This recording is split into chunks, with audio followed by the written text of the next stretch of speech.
Hello there, and welcome to the Sleepy History Channel. Tonight, we step into the world of William Shakespeare, a man whose voice still echoes across centuries, stages, and everyday conversations. His stories were born in candlelit playhouses and crowded streets, yet they continue to feel alive in modern hearts and minds. Kings wrestle with doubt. Lovers race against time. Friends betray, forgive, and hope again. Through it all, Shakespeare asks questions that never seem to age, about power, love, fear, ambition, and what it truly means to be human. This is a journey into a life shaped by plague years, royal courts, public theatres, and private grief. It is also a journey into language itself, as words bend, stretch, and settle into phrases we still speak without thinking. You do not need to know the plays or the poets. Curiosity is more than enough to carry you forward. If you enjoy these gentle journeys, I invite you to like, subscribe, or share a thought below. It helps others find their way here too, one sleepy soul at a time. But for now, allow the day to loosen its grip. Let your breathing slow and allow your mind to unwind. There is nowhere else you need to be as we wander through this remarkable life and legacy together. Let's begin. Shakespeare's words still shape how hundreds of millions speak English today. Listen to almost any corner of modern culture, and you will hear echoes of his rhythms. His lines move through classrooms, courtroom speeches, love letters, and jokes told at a dinner table. Actors speak them on grand stages, and filmmakers reshape them into gang rivalries, political thrillers, and teen romances. Translations carry the stories far beyond England, yet the emotional turns still land. People quote him without knowing it, because his characters became shorthand for jealousy, indecision, pride, and heartbreak. What is startling is the durability. The language has changed, societies have changed, and the theatres have changed. Still, these voices keep finding new bodies to speak through, as if the plays built a kind of human blueprint that refuses to fade. He wrote about 37 plays, and they still fill theatres worldwide. That number is not just about output. It is about range. One night, an audience can watch a comedy where confusion sparks laughter and relief. Another night, it can face a tragedy where a single choice breaks a family. He wrote histories that turn dusty names into living rivals, and romances that move from loss to reunion without losing their edge. The plays also travel well because they are built for performance, not for quiet reading. They invite directors to reinvent time periods, costumes, and settings, while keeping the core conflict intact. A small troupe can stage them with a few props. A major company can turn them into spectacle. Either way, the heartbeat survives. That is why the same scripts keep returning, city after city, generation after generation. After Shakespeare's death, friends published a book that preserved many of his plays. This was called the First Folio, and saved about half his plays from disappearing forever. When he died, many of his plays existed only as working scripts and theatre copies. Paper gets torn, companies break apart, and fashions shift. Without a major printing, a play could vanish as easily as a lost letter. Then, in the year 1623, a large volume appeared, gathering the dramas into a single book. Two fellow actors, John Heminges and Henry Condell, helped bring it together, and printers turned stage material into a lasting record. The result preserved works that might otherwise be gone, including storms, shipwrecks, jealous kings, and haunted princes. It also fixed a new idea in culture. These were not disposable entertainments. They were literature worth binding, selling, collecting, and arguing over. The survival of Shakespeare, in a very real sense, depended on that gamble. He rose from Stratford to become London's most performed playwright. Stratford was a market town, not the centre of power. London was loud, crowded, and fiercely competitive, filled with playhouses and hungry writers. Somehow, he crossed that gap and turned talent into a living. He learned the tempo of the stage, how quickly a scene must grip, and how a crowd reacts when a joke lands or fails. He did not only write. He invested, performed, and built a career inside a company that needed constant new work. That mix of artistry and practical skill mattered. Theatre was risky, and success could vanish with one plague closure or one offended patron. Yet he kept climbing until his plays became reliable draws. The story is not just about genius. It is also about timing, hustle, and an instinct for what audiences wanted before they knew it themselves. Shakespeare added or popularized thousands of everyday words and phrases. He had a knack for making language feel freshly minted. Sometimes he stitched old roots into new shapes, giving English tools it did not yet have. Sometimes he took a familiar word and placed it in a line that made it stick. That is how phrases can leap from a stage into ordinary life. You can hear it in expressions like break the ice, heart of gold, and wild goose chase. You can feel it in compact inventions that sound obvious now, like eyeball and lonely. The marvel is not only the list, it is the effect. These words and sayings do not feel like museum pieces. They still work in modern mouths, in arguments, in flirtation, in laughter. His writing helped English become more flexible, more playful, and more precise at describing what it is like to be alive. Hamlet is so influential, it reshaped modern ideas of inner thought. This play does something daring. It turns the mind into a stage, then invites the audience to stand inside it. Instead of rushing from action to action, it lingers on hesitation, on the feeling of knowing too much and still not knowing what to do. The prince speaks as if he is arguing with himself, testing each thought for weakness. That makes the conflict feel intimate and unsettling, because the enemy is not only outside the body, it is also inside. The story has murders, spies, and a court full of danger, yet the most famous moments are quiet in their intensity. You are not merely watching events unfold. You are hearing conscience, fear, pride, and grief collide in real time. Later writers learned from that approach. Modern drama and modern novels often feel psychological because this play proved that thought itself can be dramatic. Macbeth was written for a new king, and it flatters Scottish roots. Imagine a tense moment of transition. A new monarch sits on the English throne, and the country watches for signs of stability. Into that atmosphere comes a play filled with crowns, prophecy, and the price of ambition. It speaks directly to King James, who traced his lineage through Scotland and cared deeply about questions of legitimacy. The drama offers a version of Scottish history that points toward order after chaos, and it lifts up figures tied to the royal story. It also leans into interests linked to the new court, including fascination with witchcraft and the fear of hidden plots. The result is entertainment that doubles as reassurance. Yet it never feels like simple praise, because it shows ambition as a poison that spreads through sleep, friendship, and marriage. That tension makes the play both politically savvy and emotionally ruthless. His Globe Theatre helped make plays a mass public obsession. The Globe was not a hushed hall for the elite. It was an open-air arena where all kinds of people gathered, from apprentices to nobles.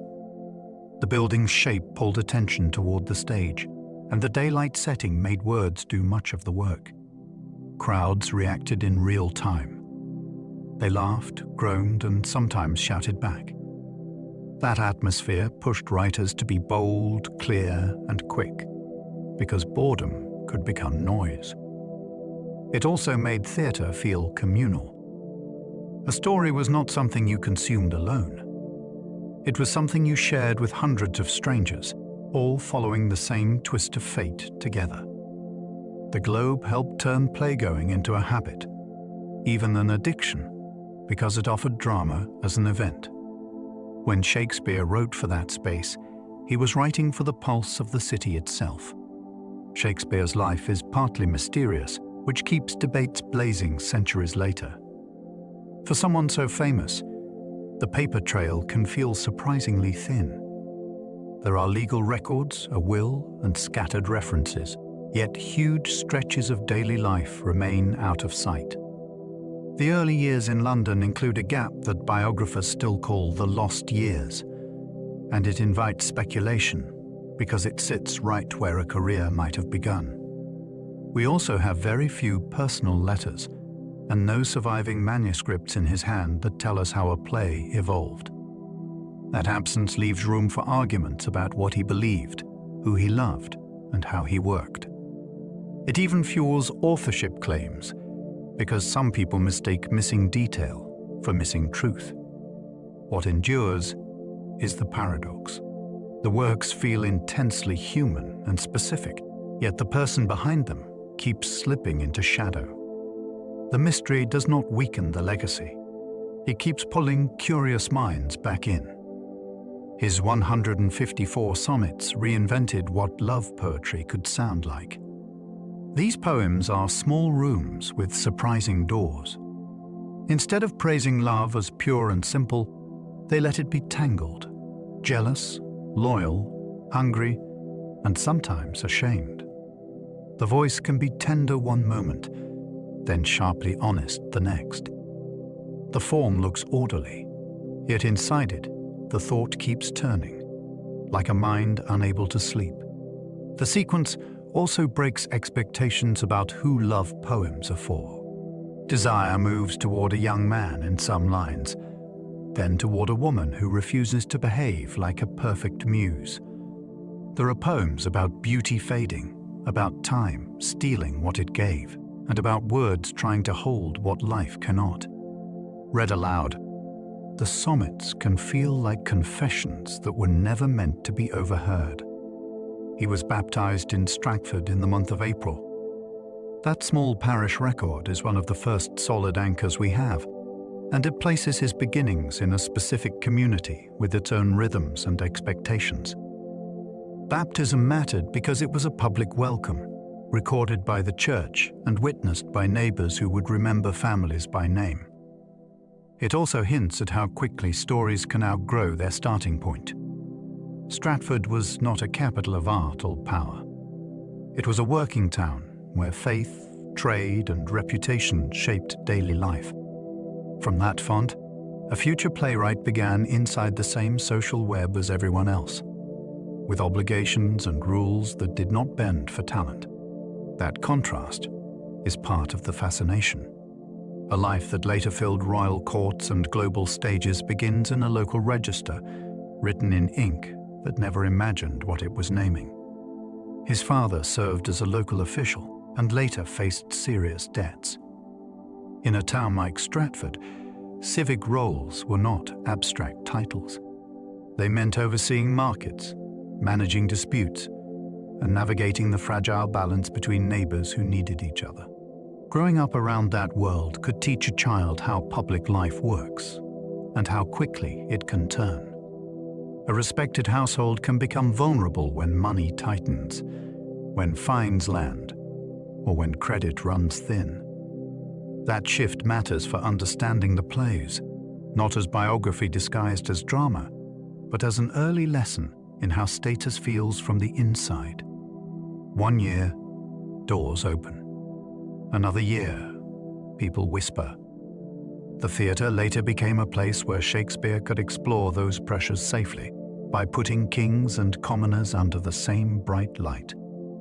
A father's rise and strain also made success feel urgent, because security was never guaranteed.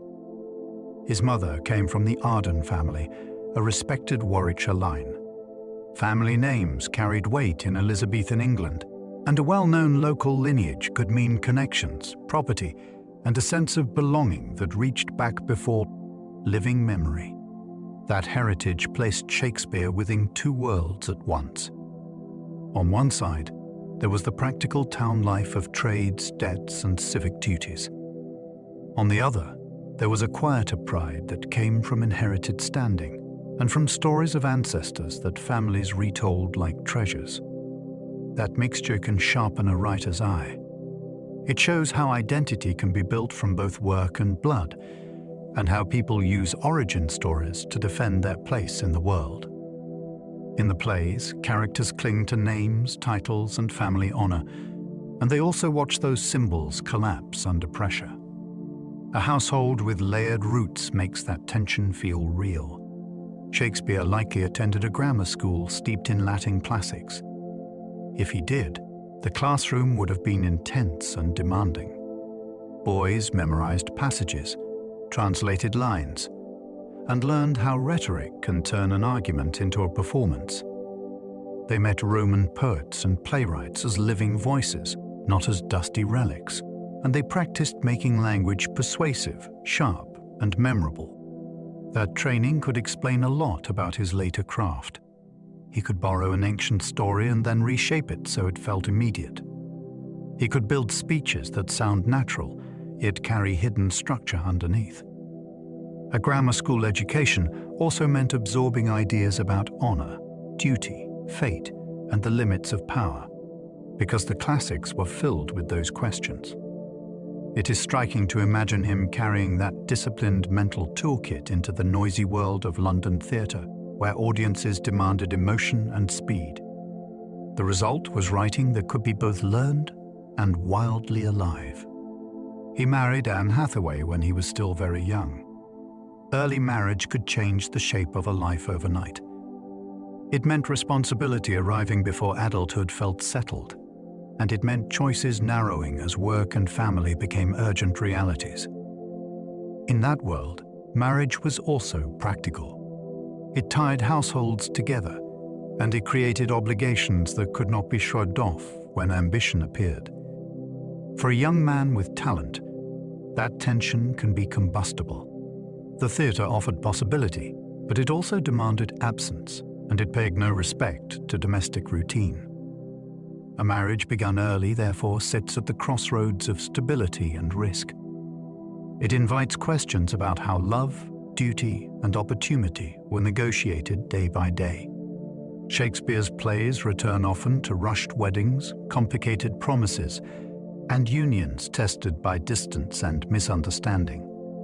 You can feel, in those scenes, an awareness that marriage is not only romance. It is a life-changing contract that can steady you or strain you. Their first child, Susanna, was born soon after the wedding. A new baby changes time itself. Days become measured by feeding, crying, and exhaustion, and the future suddenly feels heavier because it has a face. In a small town, a child also anchors a family to place. Neighbors watch who visits, who provides, and who seems to be coping. The arrival of Susanna meant Shakespeare was not only a young husband, but also a father, and that role could sharpen both fear and determination. It is easy to imagine the pressure of providing, especially in an economy where work could be seasonal and fragile. That kind of urgency can push someone toward risk, and London offered risk wrapped in opportunity. Later in the plays, children are often treated as precious, threatened, or politically significant because they carry the next chapter of a family's story. The emotional charge around heirs and daughters does not feel casual. It feels like something understood in the bones. Twins Hamlet and Judith arrived, and one name echoes in Hamlet. Twins were rare enough to feel like a marvel, and raising two infants at once would have been a test of patience, stamina, and household teamwork. The names also matter. because they remind us that the playwright's world was not separate from ordinary family life. Hamlet, in particular, stands out because the sound is so close to Hamlet, and in that period, names often shifted in spelling and pronunciation. It is not proof of a direct link, yet it invites a shiver of curiosity. Sometimes art and life share a syllable, and that shared sound can feel like a door left slightly open. What is certain is that Shakespeare lived with the daily reality behind his stories. He knew what it meant to welcome children, to plan for their futures, and to imagine who they might become. That lived context can add depth when his plays place sons and daughters at the center of danger, inheritance, and love. Hamlet died as a child, and grief may haunt later tragedies. Child death was more common then than it is now, yet common does not mean easy. Loss still cracks a household. It changes how silence feels at a table and how a parent hears laughter in the street. When a child dies, the future you pictured collapses, and ordinary days can begin to carry a thin edge of unreality. Shakespeare's work does not give us a diary of his feelings, but it does return again and again to the shock of sudden absence. Parents in the plays howl, rage, bargain, and go numb. Some characters keep speaking as if words might reverse what happened. Others break because there is nowhere for the pain to go. Even when the story is not about a child, it often carries an awareness that life can turn without warning, and that love does not protect you from loss. In tragedy, that awareness is not decoration. It is the engine. It drives decisions, mistakes, and the desperate need to find meaning after the unthinkable. Shakespeare left Stratford for London during the so-called lost years. Picture the journey rather than the legend. Leaving meant stepping away from familiar streets and into a city that could swallow strangers whole. London was crowded, loud, and full of competition, and theatre people lived on the edge of respectability. A newcomer had to find contacts, prove usefulness, and learn the unspoken rules of companies and patrons.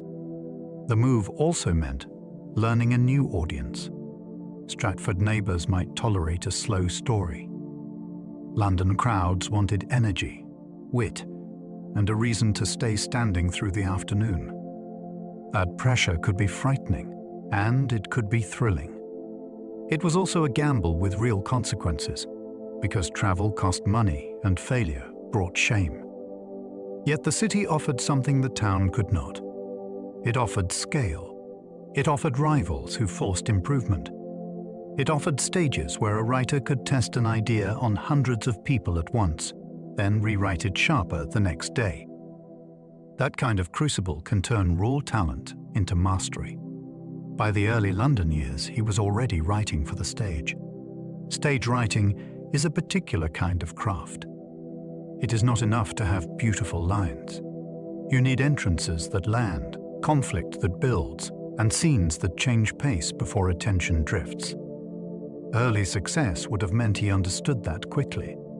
He learned how to give actors moments that feel irresistible, and how to place a secret where the audience can taste it before the characters do. He also had to write with real constraints. Companies needed scripts fast, and they needed parts suited to the skills of the troupe. A playwright who could deliver reliably became valuable, and value created leverage. Those early years likely trained him in practical storytelling, and they trained him in risk. A single weak play could be forgotten. A strong one could bring crowds back and keep a company alive. That urgency can be felt in the way his scenes often begin mid-motion, as if the world was already turning before we arrived. It is theatre that grabs you by the sleeve and refuses to let go. He acted as well as wrote, which shaped how he built scenes. Knowing a stage from the inside changes what you write for it. An actor feels the weight of a pause, the speed of a doorway entrance, and the difference between a line that sings and a line that tangles the tongue. That experience encourages writing that moves like breath, with turns that help a performer ride emotion without losing clarity. It also teaches timing. A joke needs space to land. A threat needs stillness before it strikes. When you have stood under the eyes of a crowd, you learn how quickly attention can slip away. That pressure breeds craft. You start to build scenes with a sense of rhythm, almost like music, so that surprise and release arrive exactly when the body is ready. It is one reason his dialogue often feels playable. It is written not only to be admired, but to be lived out loud. Shakespeare became a shareholder, so his art was also a business. A playwright who depends only on payment per script lives at the mercy of demand. A shareholder lives inside the engine of theatre itself. Money comes from tickets, touring, and court commissions. Risk comes from closures, bad weather, and rival companies stealing the crowd.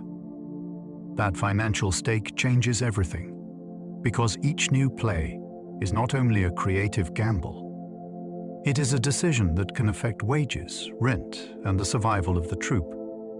It also explains the drive for variety. Comedies pulling one kind of audience.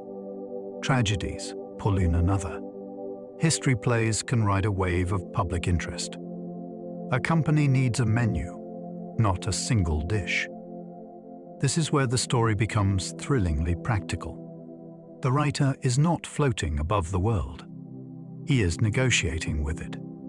Art is being forged under pressure from profit, taste, and time. His company later became the King's Men under royal patronage. Royal patronage was not a decorative badge.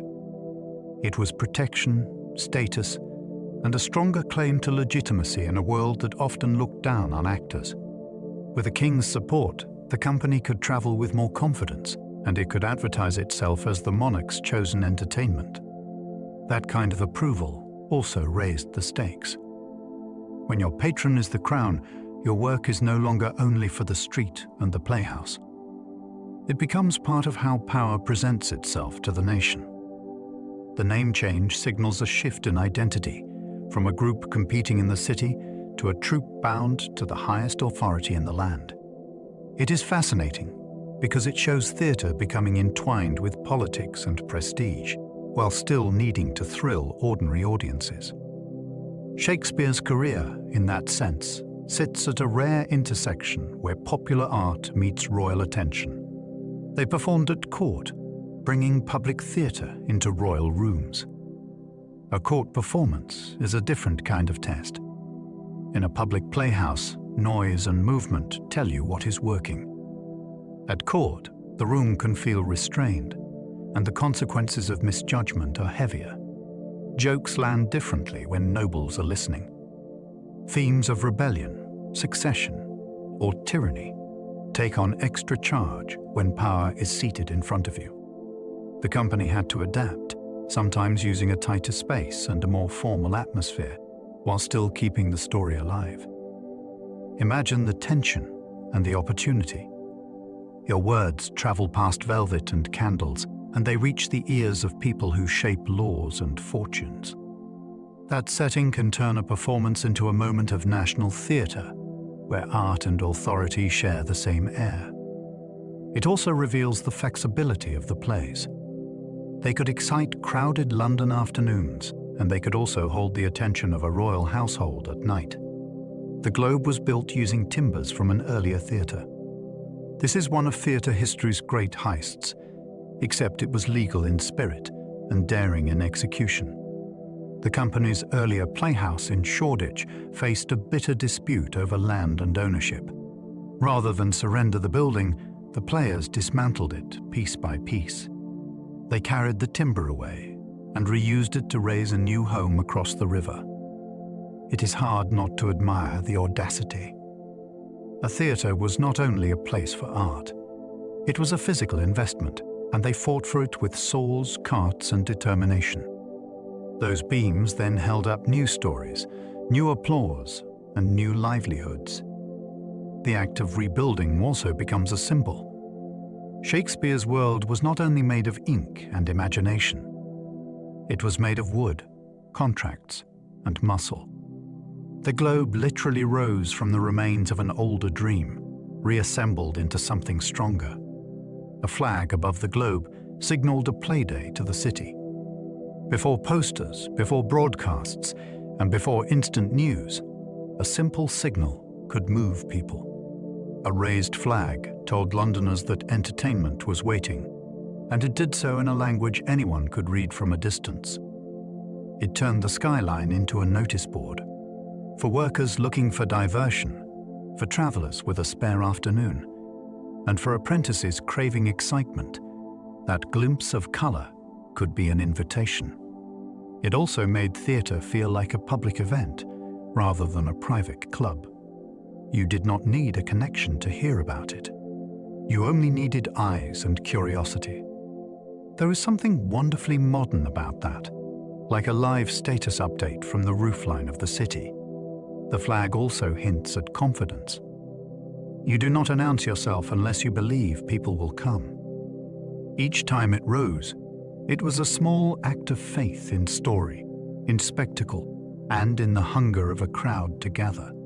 Groundlings stood in the yard, close enough to jeer or cheer. The cheapest place in the theatre was also the most electric.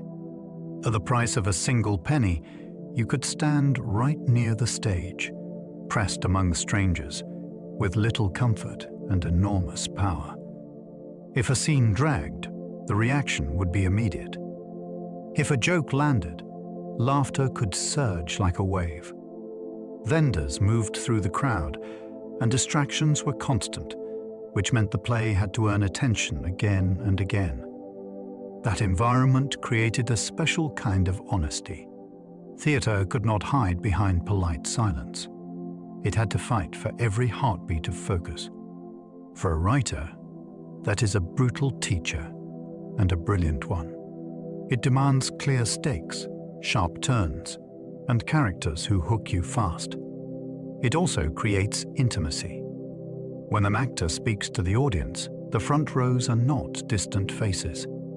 They are people close enough to read, close enough to answer back, and close enough to make the whole show feel alive. Performances happened in daylight, so scripts leaned on spoken clarity.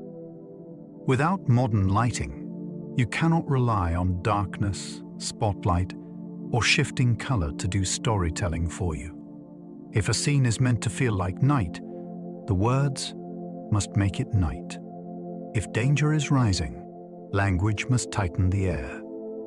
That challenge pushes a playwright toward vivid cues and toward dialogue that carries setting as well as emotion. It also shapes pacing. Daylight gives you a limited window, and an audience can see every movement, every hesitation, every prop. That visibility rewards precision. Actions must read clearly from a distance. Changes of place must be understood quickly. It is one reason Shakespeare's scenes often establish situation fast, then drive straight into conflict. Daylight theatre also makes performance feel public and exposed, almost like a demonstration. Nothing is hidden. Everything depends on voice, timing, and the shared agreement that a bare stage can become a palace, a battlefield, or a moonlit street if the words are strong enough. Female roles were played by boys, changing how romance played on stage. This practice shaped the emotional texture of the plays in ways modern audiences can easily miss. Young apprentices trained their voices, gestures, and movement to portray women convincingly. Then Shakespeare often layered disguise on top of that, writing stories where a female character dresses as a man. On stage, a boy played a woman who pretended to be a man, and the comedy and tension multiplied. It opened a playground for confusion, attraction, and questions about what people fall in love with first. Is it appearance, voice, wit, courage, or longing? It also forced directors and actors to find truth without relying on realism. The audience knew the convention and accepted it. That acceptance created freedom. Characters could challenge social rules, speak boldly, and step into spaces barred to women, all within the safe frame of performance. The result is romance that feels daring, because identity is always in motion, and desire keeps having to adjust to new information. Costumes were lavish, and often worth more than the scenery. In Shakespeare's theatre, clothing carried meaning, like a flag. Rich fabric could signal rank instantly, and a change of outfit could mark a shift in fortune faster than any painted backdrop.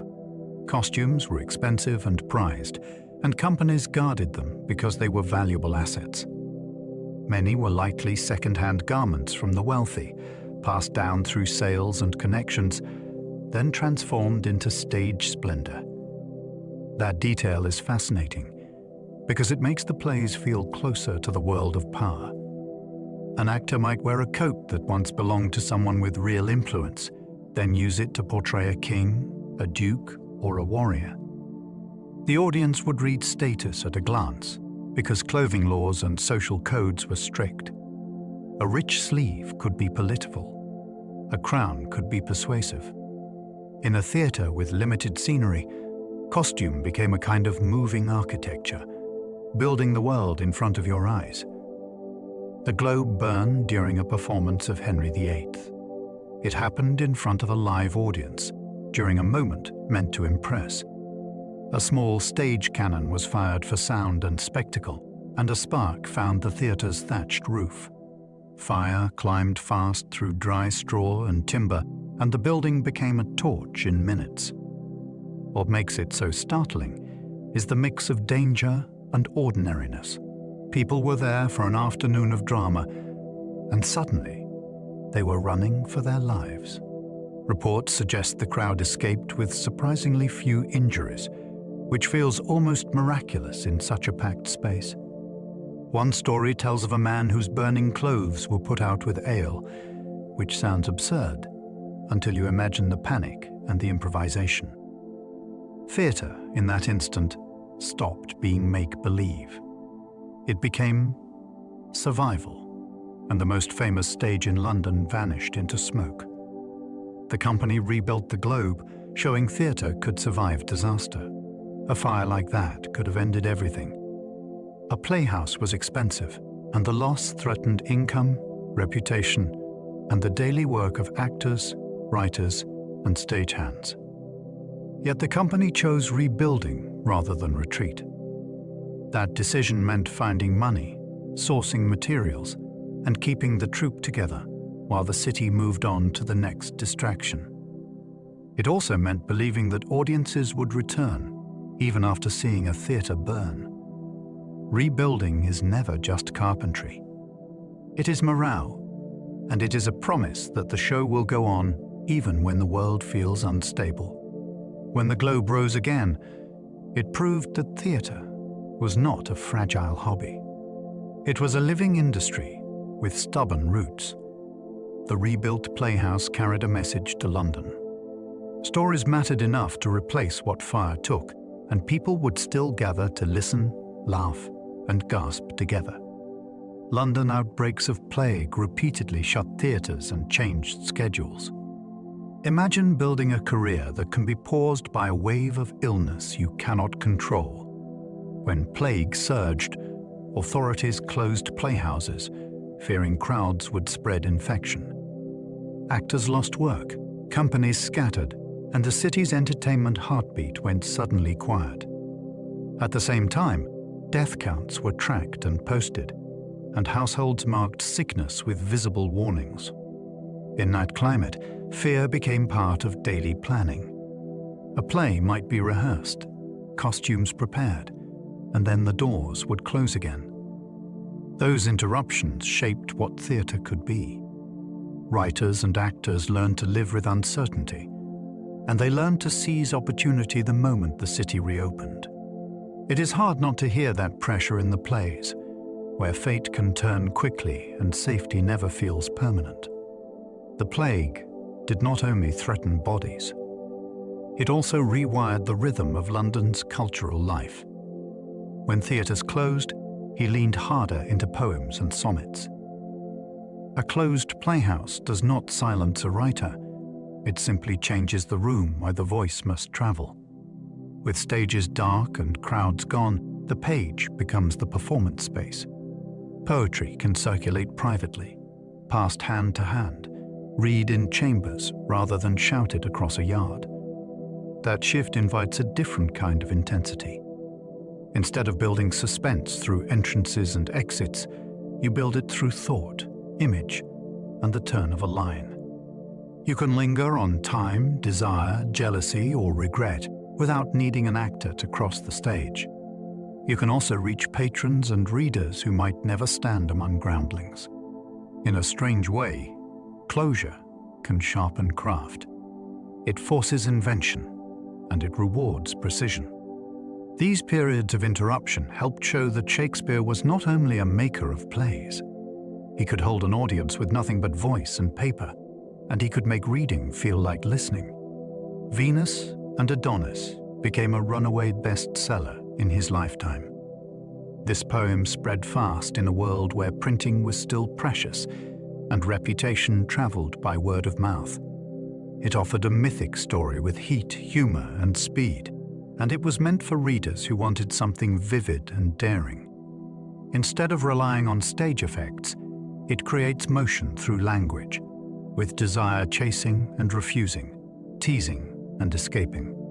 People bought it, reread it, and talked about it, and the success did something powerful. It made Shakespeare famous beyond the playhouse.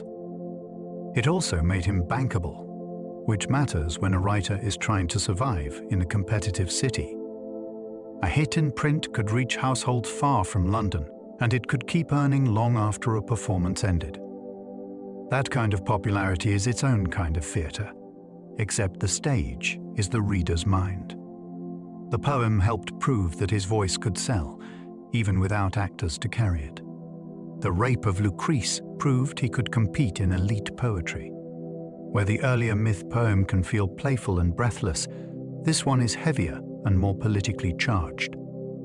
It takes a famous Roman story and turns it into a sustained meditation on power, violation, shame, and the cost of silence.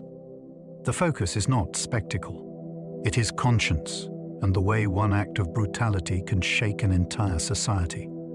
The poem lingers on aftermath, on the struggle to speak, and on how private suffering becomes public crisis. That seriousness mattered in a culture that ranked literary forms. Writing drama could be seen as popular entertainment, while long narrative poetry could be treated as more respectable art. This work demonstrated range, discipline, and moral weight. And it signaled that Shakespeare was not confined to the noisy world of playhouses. He could write for readers who prized classical themes and rhetorical control, and he could still make the experience emotionally gripping. Many plays borrow plots from chronicles, novellas, and ancient sources. What is impressive is not that he borrowed. Almost everyone did. The marvel is what he did with the borrowed material. A bare plot can be a skeleton. A chronicle can be a list of events. A translated tale can feel distant. He takes those frameworks and turns them into lived moments where choices feel sharp and consequences feel personal. Borrowing also let him move quickly, which mattered in a theatre that demanded constant new work. He could start with a known story and then spend his energy on character, language, and structure. Audiences sometimes recognized the outline, yet they still leaned forward because the experience felt new. It is like hearing a familiar melody played with unexpected harmonies. The source gives you the path, but the playwright controls the weather, the pace, and the emotional temperature. In that sense, his creativity often shows most clearly in transformation, not invention from nothing. He transformed familiar stories into characters who feel startlingly alive. A plot can be predictable, yet a person can still surprise you. That is his signature trick. He gives even secondary characters a pulse, a private agenda, or a sharp way of seeing the world. A friend can steal a seam with a single burst of wit. A nurse can speak with such earthy honesty that she feels like someone you have met. A villain can explain himself so clearly that you almost believe him, and then you recoil at what you almost accepted. These are not cardboard figures moving through a lesson. They argue, joke, misread each other, and change their minds. They also speak in patterns that reveal temperament. Some circle their meaning. Some strike straight at it. That variety makes the world feel crowded with real minds. It is one reason directors keep returning to the same plays. You can shift the setting and the costumes, yet the characters still behave like humans you recognize, which keeps each revival feeling newly dangerous. Shakespeare mixed comedy and danger, even inside his darkest plays. In life, terror and laughter often sip closer together than we expect, and he understood that closeness. A grim story can suddenly make room for a joke, and the relief can feel almost guilty. That contrast is not random. It changes how the audience breathes. A laugh can lower your guard, and then the next blow lands harder. A comic moment can also reveal character under stress, because people joke to survive fear, not only to entertain. In his tragedies, lighter scenes can act like a corridor between disasters, giving the mind a moment to reset before it must face the next crisis. This blending also makes the world feel more truthful. A court can scheme while someone nearby tells a pun. A death can hover while a fool plays with language. When you mix tones well, the story feels less like a lesson and more like a lived experience, where the human spirit keeps twitching even when darkness closes in. He used servants, fools, and clowns to speak truths others feared. Powerful characters must protect their image, so they often hide what they really think. Lower status characters have a different freedom. A fool can say something sharp and call it a jest. A servant can notice what nobles ignore, because servants see everything and are seldom heard. That dynamic lets Shakespeare smuggle honesty into tense rooms. A jester can puncture a king's pride without drawing a sword. A witty attendant can name hypocrisy, then slip away before punishment arrives. This is not only comedy, it is social critique in motion. It shows how truth can survive by wearing a mask and how insight is not owned by rank. It also gives the audience a guide, someone on the inside who reacts the way a normal person might react. When the high-born characters are trapped in ambition or ceremony, these voices keep the play tethered to reality. They remind you that every empire is still made of people, and people are always listening. His comedies often hinge on mistaken identity and quick language games. Confusion is not a cheap trick in his hands. It becomes a pressure test for friendship, loyalty, desire, and pride. A lost twin, a swapped letter, or a disguise can scramble a whole town, and suddenly everyone reveals what they truly want. People fall in love with an idea of someone, then panic when reality arrives. Rivalries flare because nobody has the full story, and the audience gets the delicious tension of seeing more than the characters can see. The language joins the mischief. Jokes turn on double meanings, clever reversals, and insults that sting while still sounding playful. That speed is part of the charm because it rewards listening. Even when you miss a pun, you can feel the momentum. These comedies are not only about laughter.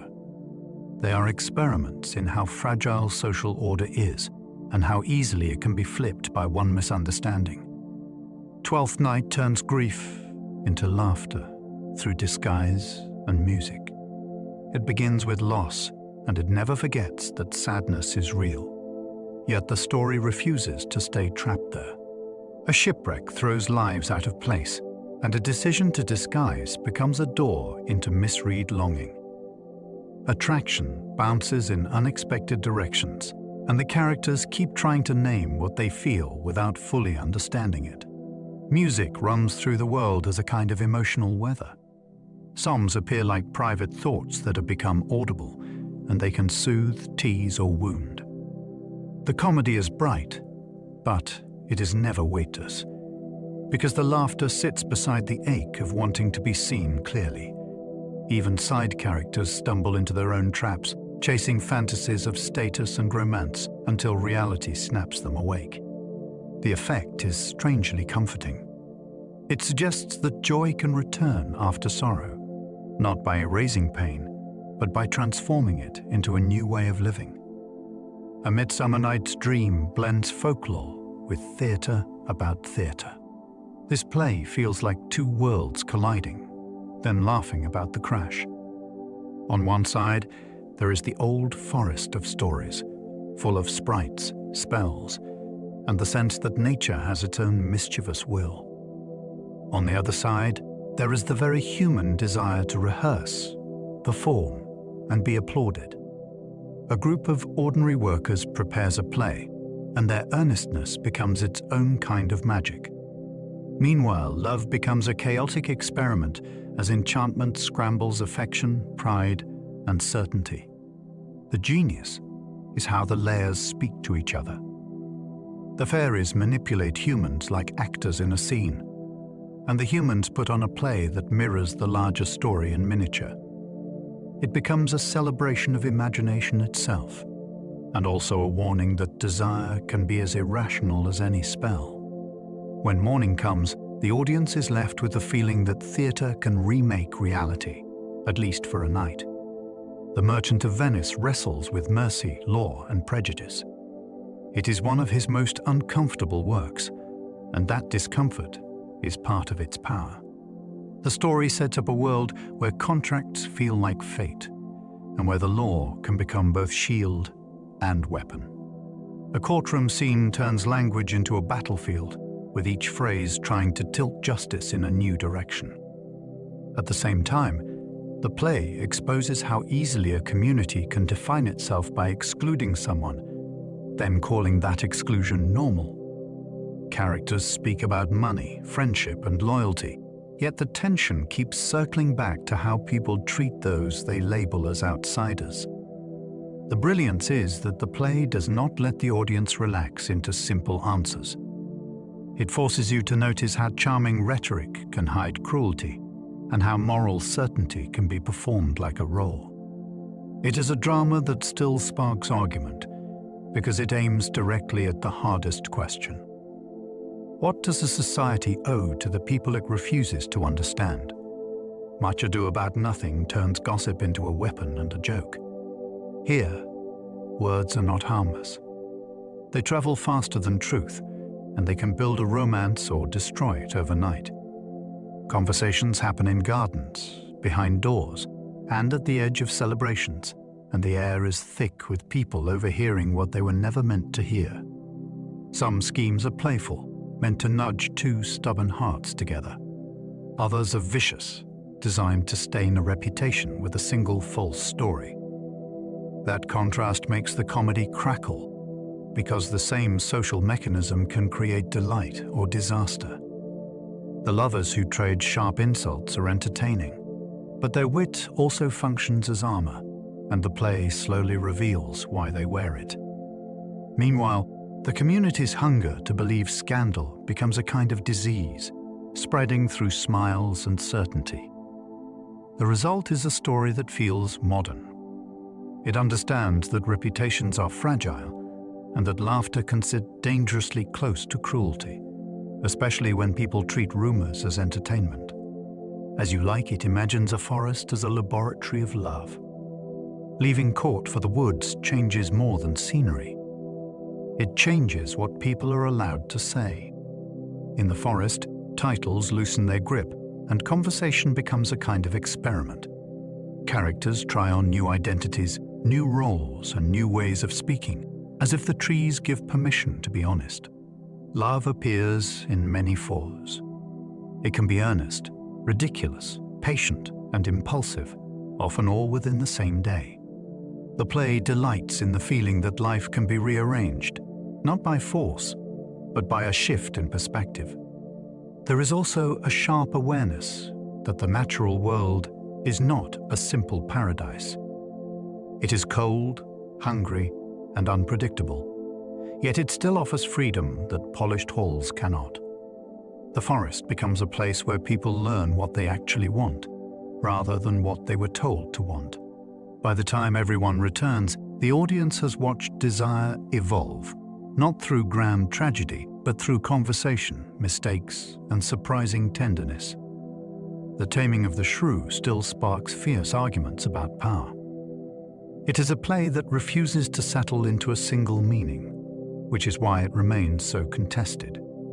The story presents a struggle between social expectation and individual will, and it does so in a way that can feel both comic and unsettling. Some productions lean into farce, treating conflict like theatrical wrestling with exaggerated bravado. Others bring out the darker implications, showing how humor can be used to disguise coercion. The framing device, in which a performance is set inside another situation, adds another layer of uncertainty. Are we meant to accept what happens, question it, or notice how easily audiences can be led? That ambiguity is a feature, not a flaw. It forces viewers to examine their own reactions, and it invites directors to make choices that reveal what a culture believes about marriage, obedience, and dignity. The play becomes a mirror that changes with the angle of the light, and the debates around it are part of its historical life.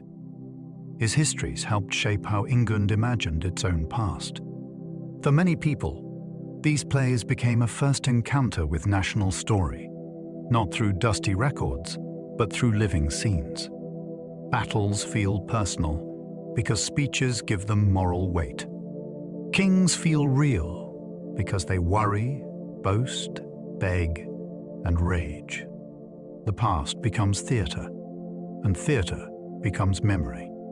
That is powerful, and also risky, because drama compresses events and sharpens personalities to keep the audience engaged. The result can feel more convincing than a chronicle, even when it simplifies. These histories offered England a set of shared characters and turning points, a kind of public mythology that could be quoted and performed. They also explore leadership as a human problem rather than a divine right. A crown brings pressure, temptation, and paranoia, and the country's fate can hinge on one person's weakness. Watching these plays, audiences were not only entertained, they were invited to feel history in their bones and to ask what makes a ruler legitimate, what makes a nation stable, and what violence is hidden behind heroic. Slogans. Richard III made one king a lasting villain in memory. The play is a masterclass in charisma used for darkness. The central figure speaks directly to the audience, drawing them into his plans with unsettling charm. He jokes, he confides, and he seems almost delighted by his own audacity. That intimacy makes the story dangerous, because you are tempted to follow along even as the moral ground crumbles. Over time, this portrait helped cement a popular image of the historical king as a monster, and that image became stronger than nuance. The stage does not simply report.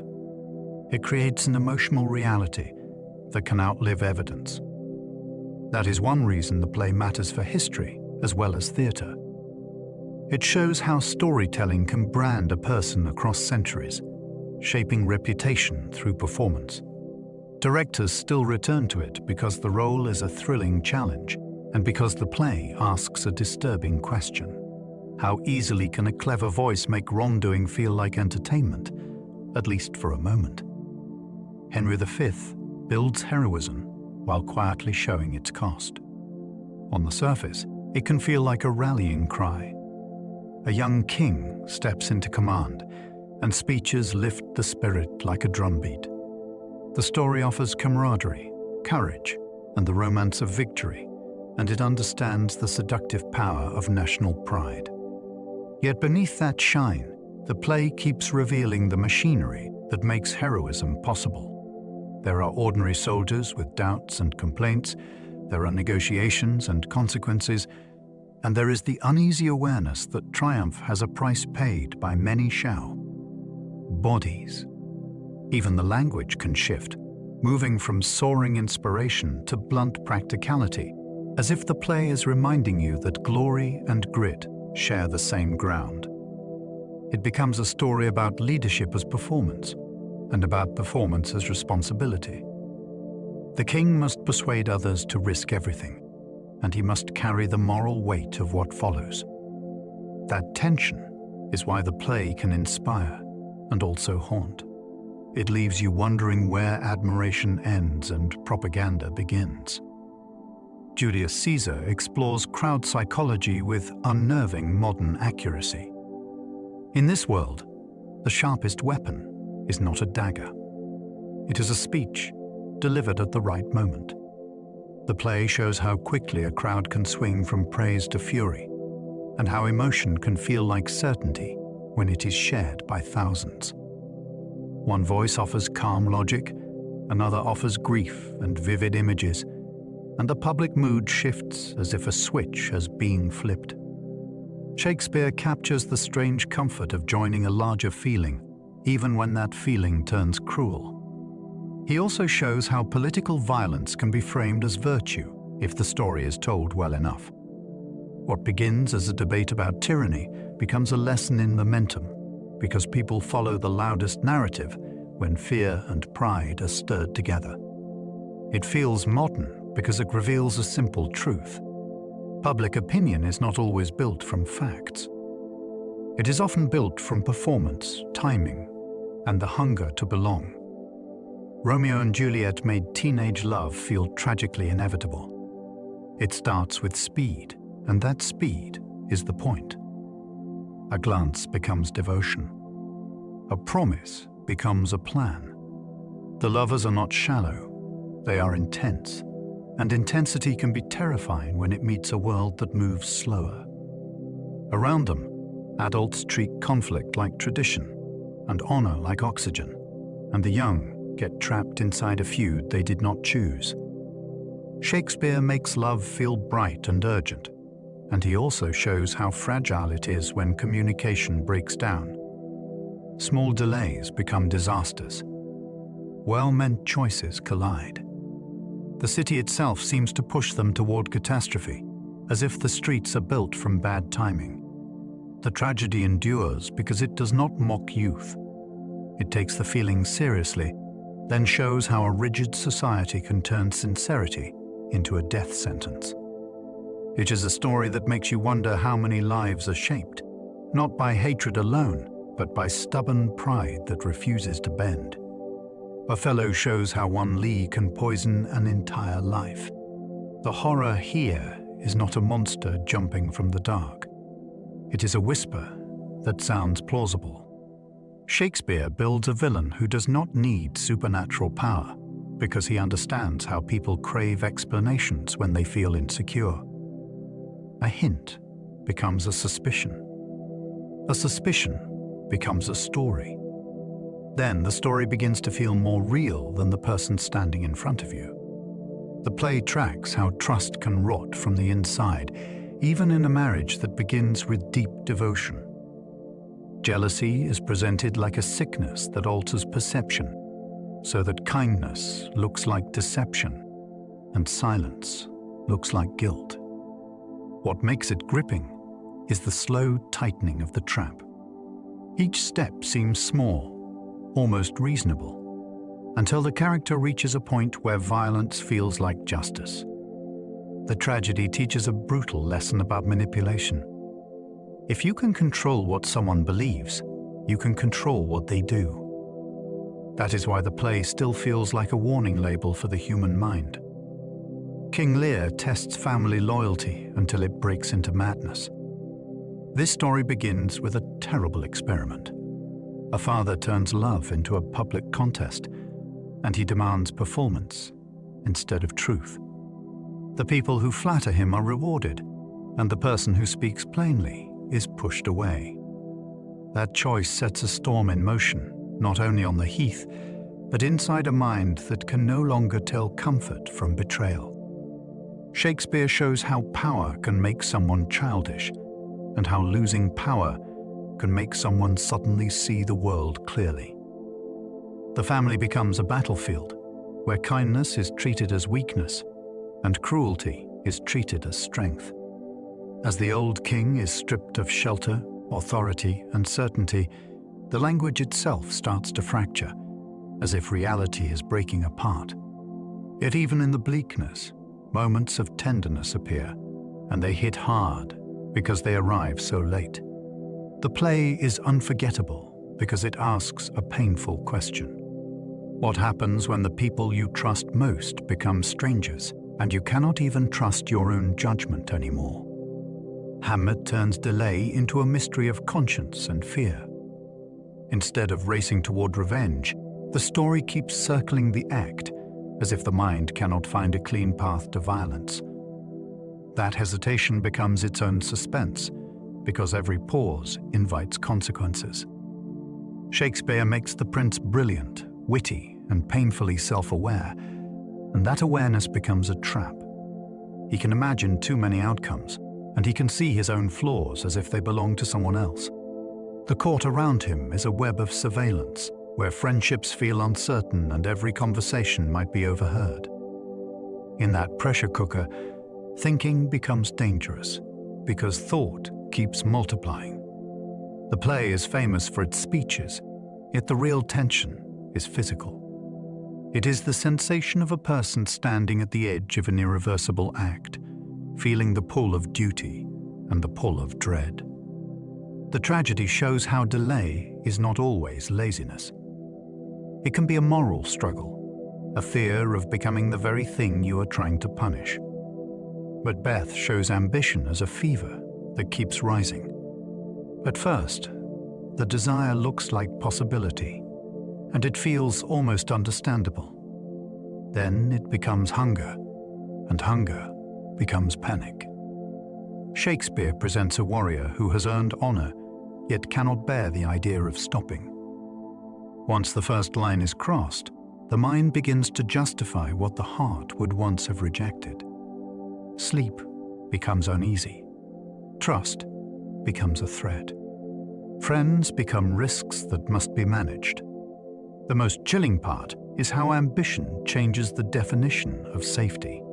The character tries to secure the future by controlling every variable, yet each attempt creates new danger. The world narrows into a tunnel where only power matters, and even power cannot calm the fear. The play's violence is shocking, but the psychological movement is the real horror. It shows how quickly a person can become addicted to control, and how that addiction can turn a human being into a haunted machine that keeps moving forward, even when the soul wants to stop. Antony and Cleopatra makes politics feel like romance and war together. This is a love story where every kiss has an empire behind it. Private desire keeps colliding with public duty, and neither side stays quiet for long. Cleopatra is not written as a simple temptress. She is witty, strategic, and theatrical, and she understands that performance can be a form of power.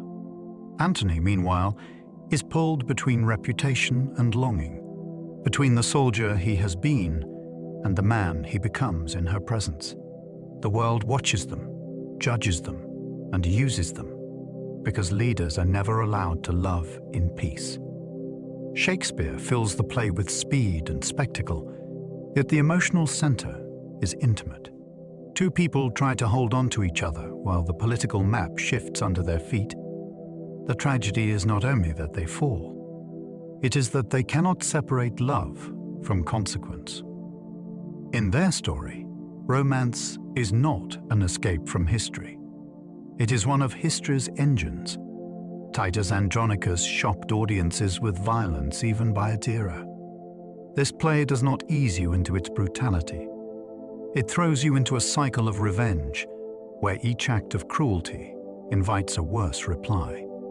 Honor becomes an excuse, and grief becomes a fuel that never runs out. Shakespeare shows a society where law feels weak and where power is taken through intimidation and spectacle. The horror is not only physical, though the physical suffering is extreme. The horror is how quickly people begin to treat pain as a tool, as if empathy can be switched off once an enemy is named. At the same time, the play is strangely theatrical about its darkness, almost daring the audience to look away. That quality helped it stand out, because it treats violence as a subject, not only as action. It asks what revenge does to the avenger and whether a community can survive once it starts answering injury with ritual cruelty.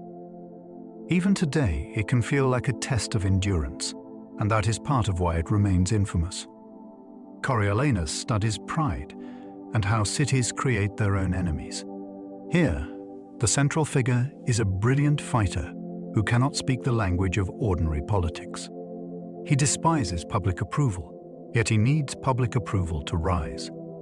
That contradiction turns the city into a pressure chamber. Citizens want a leader who respects them, and he wants a people who will obey without question. Shakespeare makes the conflict feel like a clash of temperaments rather than a simple policy dispute. Pride becomes a kind of blindness, and insult becomes a spark that can ignite an entire state. The play also shows how crowds can be persuaded, how allies can shift, and how a hero can become a threat when he refuses compromise. What is most fascinating is the idea that a society can manufacture its own downfall by demanding purity from leaders, then punishing them for being human. In this story, exile is not just a punishment. It is the creation of an enemy, carved out of pride on both sides. Timon of Athens turns generosity into bitterness with brutal speed. At first, giving feels like joy. Timon showers gifts, hosts feasts, and builds identity around being admired for open-handedness. Then the bills come due, and the praise evaporates. Friends who once smiled at his table suddenly have reasons they cannot help. Shakespeare makes the collapse swift and humiliating, and that swiftness is what stings. It reveals that some relationships were never relationships at all. They were transactions dressed as affection. What follows is not a calm lesson about moderation. It is a furious transformation. A man who once trusted everyone swings toward hating everyone, and the world goes from banquet hall to wilderness in the space of a few scenes. The play is gripping because it exposes a fear many people carry. What if kindness is only valued while it is useful? What if generosity attracts admiration, but not loyalty? Timon's rage becomes a dark mirror, reflecting how gratitude can vanish when comfort is threatened. His late romances blend tragedy and reunion in a new tone. In the later plays, the world still breaks. People vanish, families splinter, and jealousy can detonate without warning. Yet the stories do not end where the wound opens. They move forward, often through long stretches of time, and they allow the possibility of repair. That shift feels daring because it risks tenderness after so much darkness. The tone becomes more spacious. Grief is honored, not rushed past, and forgiveness is treated as difficult work rather than a quick moral. These plays also love wonder. Lost children return. Identities unfold. Seemingly impossible recognitions happen in a way that feels earned, not cheap, because the suffering has been real. The effect is deeply human. It suggests that tragedy is not always the final chapter, and that a life can be rebuilt without pretending the damage never happened. That is why these works can feel like Shakespeare changing his mind about what stories are allowed to do. The Tempest feels like a farewell to the stage and control. This play is obsessed with making things happen. storms are summoned. Enemies are steered like chess pieces. A whole island becomes a controlled environment where experiments in power, punishment, and mercy can unfold.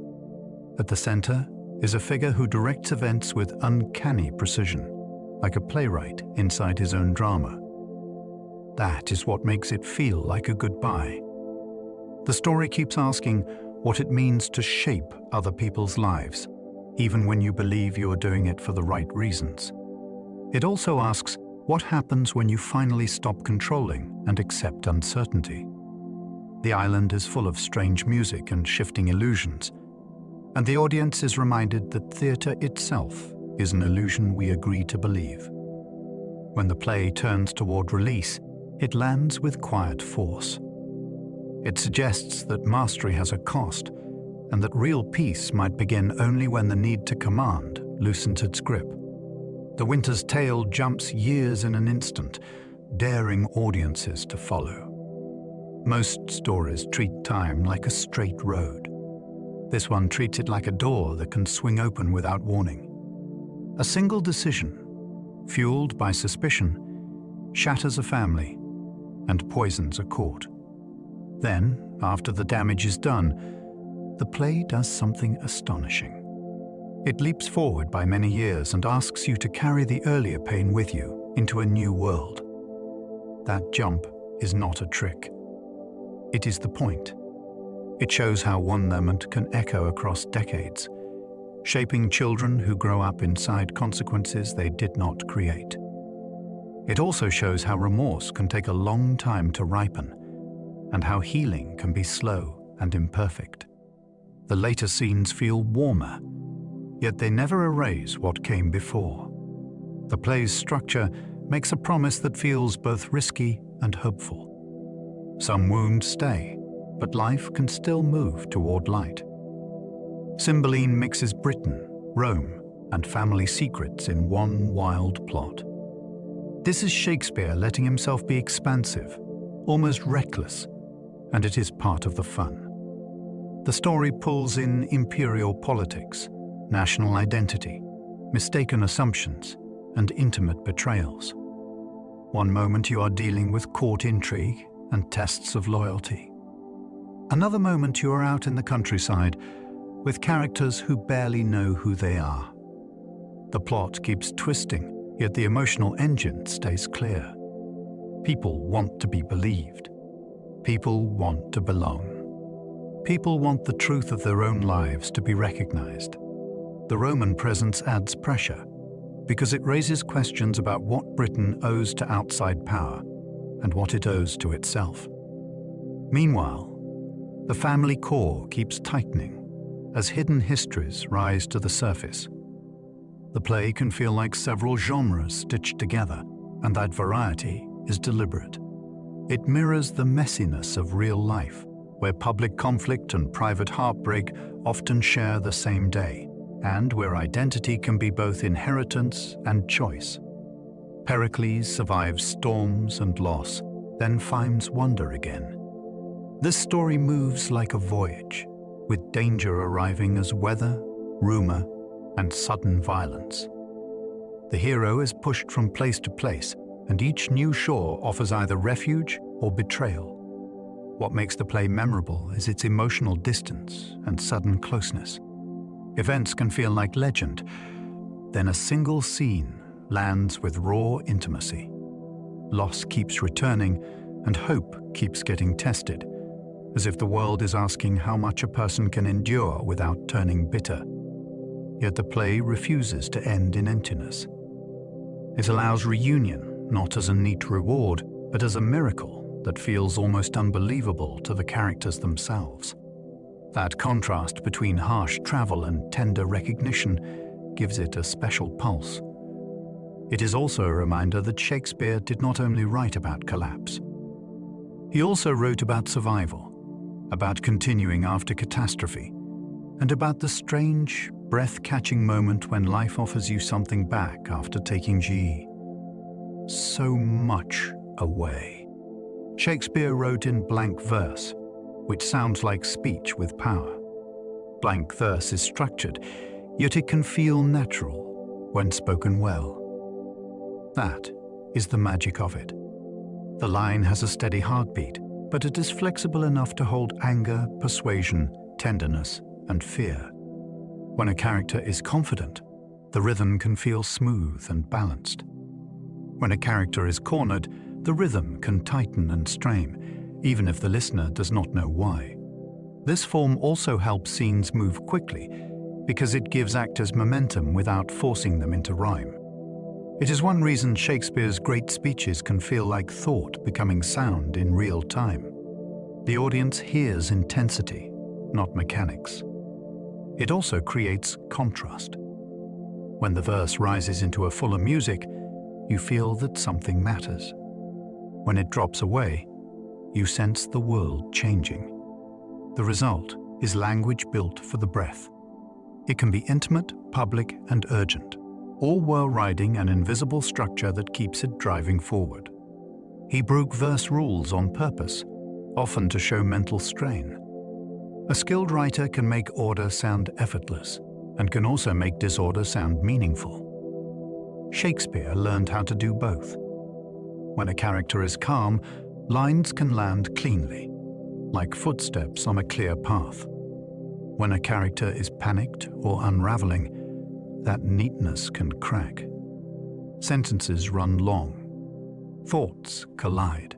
The rhythm stumbles or suddenly hardens, and the listener feels the shift in the body before the mind names it. This technique makes emotion physical. You do not only understand that someone is disturbed, you hear it in the way the language strains to contain what is happening inside. It is also a way of showing pressure from the world. A character might be trapped by guilt, threatened by betrayal, or overwhelmed by grief, and the verse starts to behave like a heart under stress. That is why the writing can feel so alive. It is not decoration. It is psychology made audible, crafted with control even when it sounds out of control.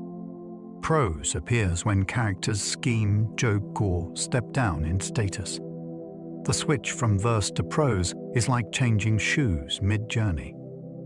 Suddenly the language becomes looser, quicker, more conversational. That shift can signal many things. A character might be joking, dodging responsibility, or trying to sound ordinary in a room full of danger. Prose can also carry street energy, the feeling of taverns, marketplaces, and everyday bargaining. It lets a scene feel immediate, as if the audience has moved closer to the characters and can hear their private tone. Sometimes prose is used for deception because it can sound casual while it hides a plan. Sometimes it marks social difference because not everyone is granted the elevated music of verse. Shakespeare uses these choices like a director uses lighting. He changes the texture of speech to guide how you feel about a moment. When prose bursts in, it can release tension, sharpen comedy, or make the world feel suddenly practical. It reminds you that his plays contain many kinds of voices, not one polished register. His insults are so inventive they still get quoted as comedy. A Shakespearean insult often works like a tiny performance. It starts with a simple jab, then piles on unexpected images and sharp turns until the target feels both ridiculous and exposed. The best ones are not only mean, they are creative, and creativity makes them memorable. They also reveal character. A refined speaker can insult with elegant precision. A rougher speaker can spit something blunt and earthy. Either way, the insult becomes a window into the speaker's mind and into the social rules of the room. In the comedies, barbed language can function like flirting, where mockery becomes a way to test strength and wit. In darker plays, insults can be a weapon that escalates conflict, pushing someone toward violence or humiliation. The staying power comes from the craftsmanship. The lines are shaped to land clearly in the ear, with rhythm that helps them punch. You do not need a footnote to feel the sting. You only need to hear the sound of contempt made clever, and notice how laughter can carry a blade. He loved wordplay, but he also knew when silence hits harder. For all the brilliance of his language, he understood that words can fail at the most important moments. Sometimes a character goes quiet because speaking would reveal too much. Sometimes silence is the only honest response to shock. Sometimes it is a tactic, a refusal to give an enemy the satisfaction of a reaction. On stage, that stillness becomes magnetic because the audience leans in, listening for what is not being said. Shakespeare also uses silence to mark turning points. A pause after a confession can feel like a door closing. A quiet moment before violence can feel like breath held underwater. These choices give the plays their pulse, because speech is not constant music. It is music with rests, and the rests can be terrifying. Silence can also create intimacy. When a character stops talking, you begin to hear the room, the tension, the shared awareness. It reminds you that theatre is not only language, it is presence. It is the human body deciding in real time whether to speak or to hold back, and what that choice will cost. Shakespeare's stage directions can be sparse, leaving room for imagination. That sparseness is not laziness. It is an invitation. Instead of prescribing every gesture and detail, many scripts give only what is necessary to keep the story moving, like enter, exit, exit, or a single crucial Bacchae. Action. That means directors, actors, and designers must build the world themselves. A bare instruction can become 1,000 different moments across centuries. One company might make a scene playful, another might make it terrifying. The text can survive both because it is anchored in human motive rather than stage machinery. This openness also keeps the plays alive in places Shakespeare never imagined. A school hall can become a palace. A prison yard can become a battlefield. A small cast can double roles and still make the story land.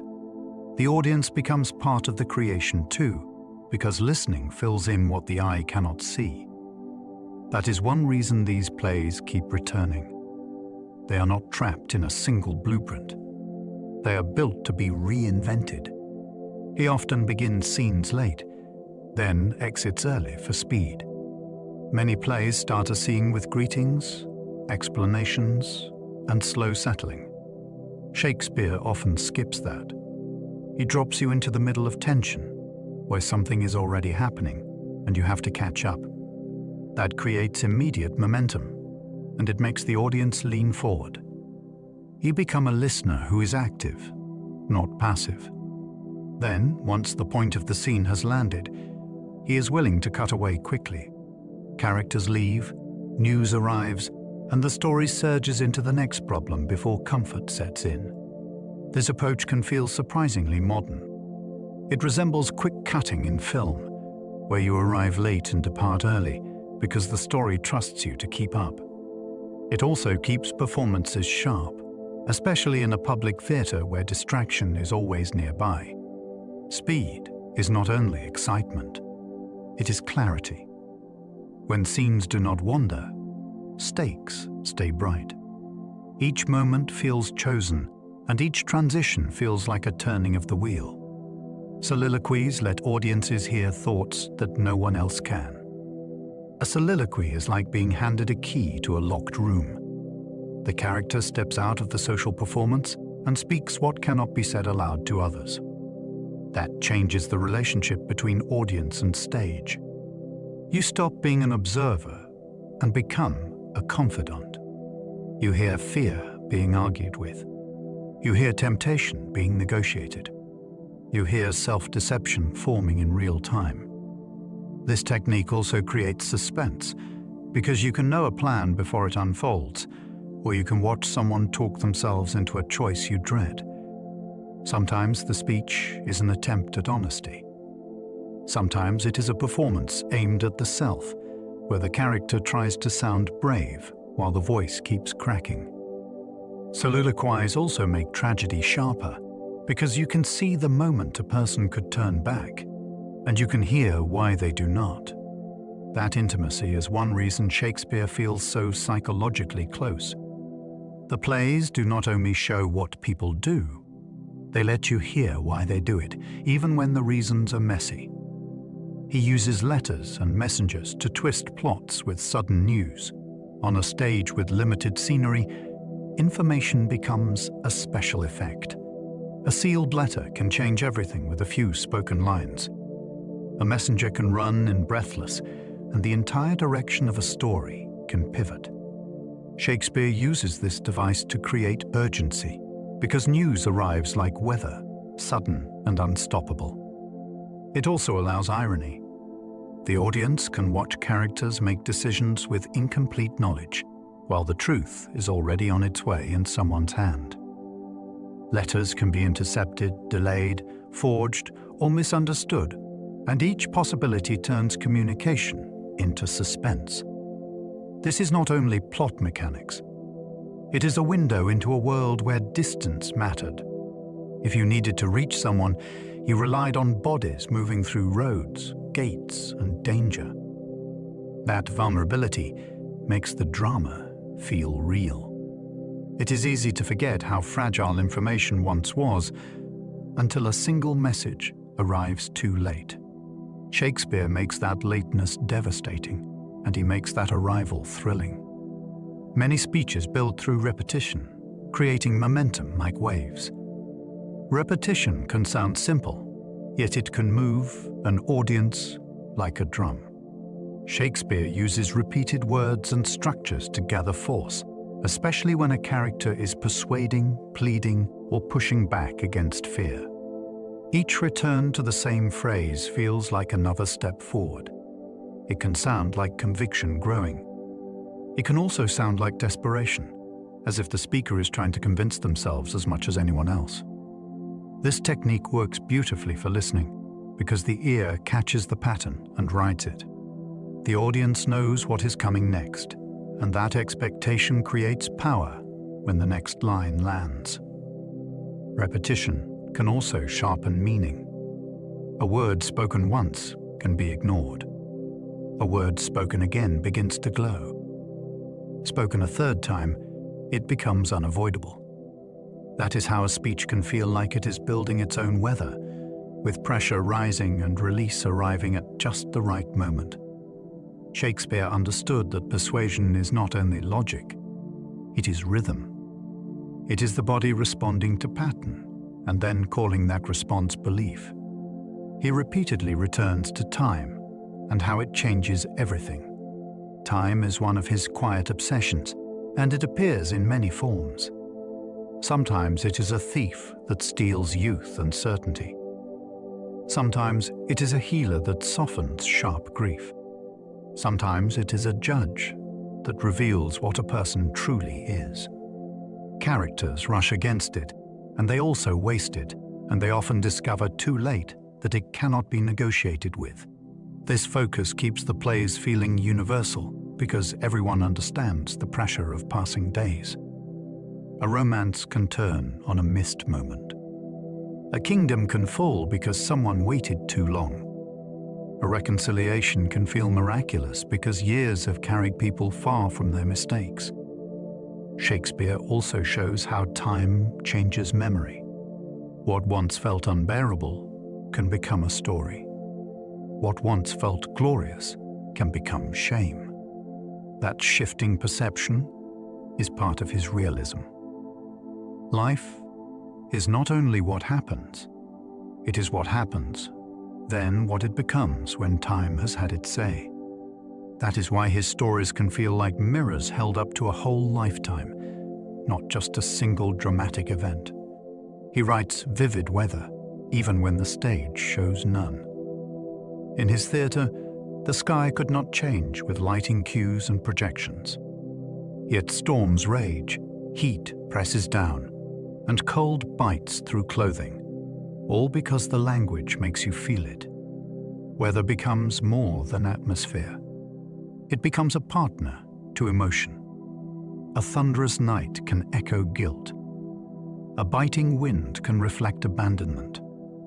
A calm morning can arrive like a fragile promise. This technique also makes the world larger than the stage. When characters speak of rain, fog, or harsh sun, the audience senses streets, fields, and seas beyond the wooden boards. Weather can also carry meaning in a practical way. A storm can delay travel. A dark night can hide a crime. A rough sea can separate families. Shakespeare uses these conditions to tighten suspense while keeping the play grounded in physical reality. It is one reason listeners can see the scene in their minds without needing any set at all. The language paints sensations, and sensations become setting. His plays contain songs, reminding us theatre once felt like variety. A Shakespeare play was not always a steady stream of dialogue. Music could appear inside the story as entertainment, seduction, mourning, or distraction. A song can change the emotional temperature in seconds. It can soften a hard scene, or it can make a moment eerie by sounding too cheerful for what is happening. Songs also reveal character. Someone who sings might be comforting others. They might be mocking someone. They might be trying to hold themselves together. For audiences, music offered relief and pleasure, and it also created memorable hooks. A tune can lodge in the mind, and the feeling it carries can return later in the story like a ghost.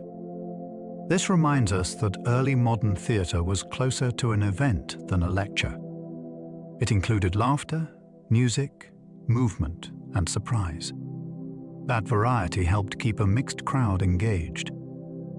It also allowed Shakespeare to explore mood with more tools than speech alone. When a song appears, it is like a different kind of truth entering the room, one that bypasses argument and goes straight to feeling.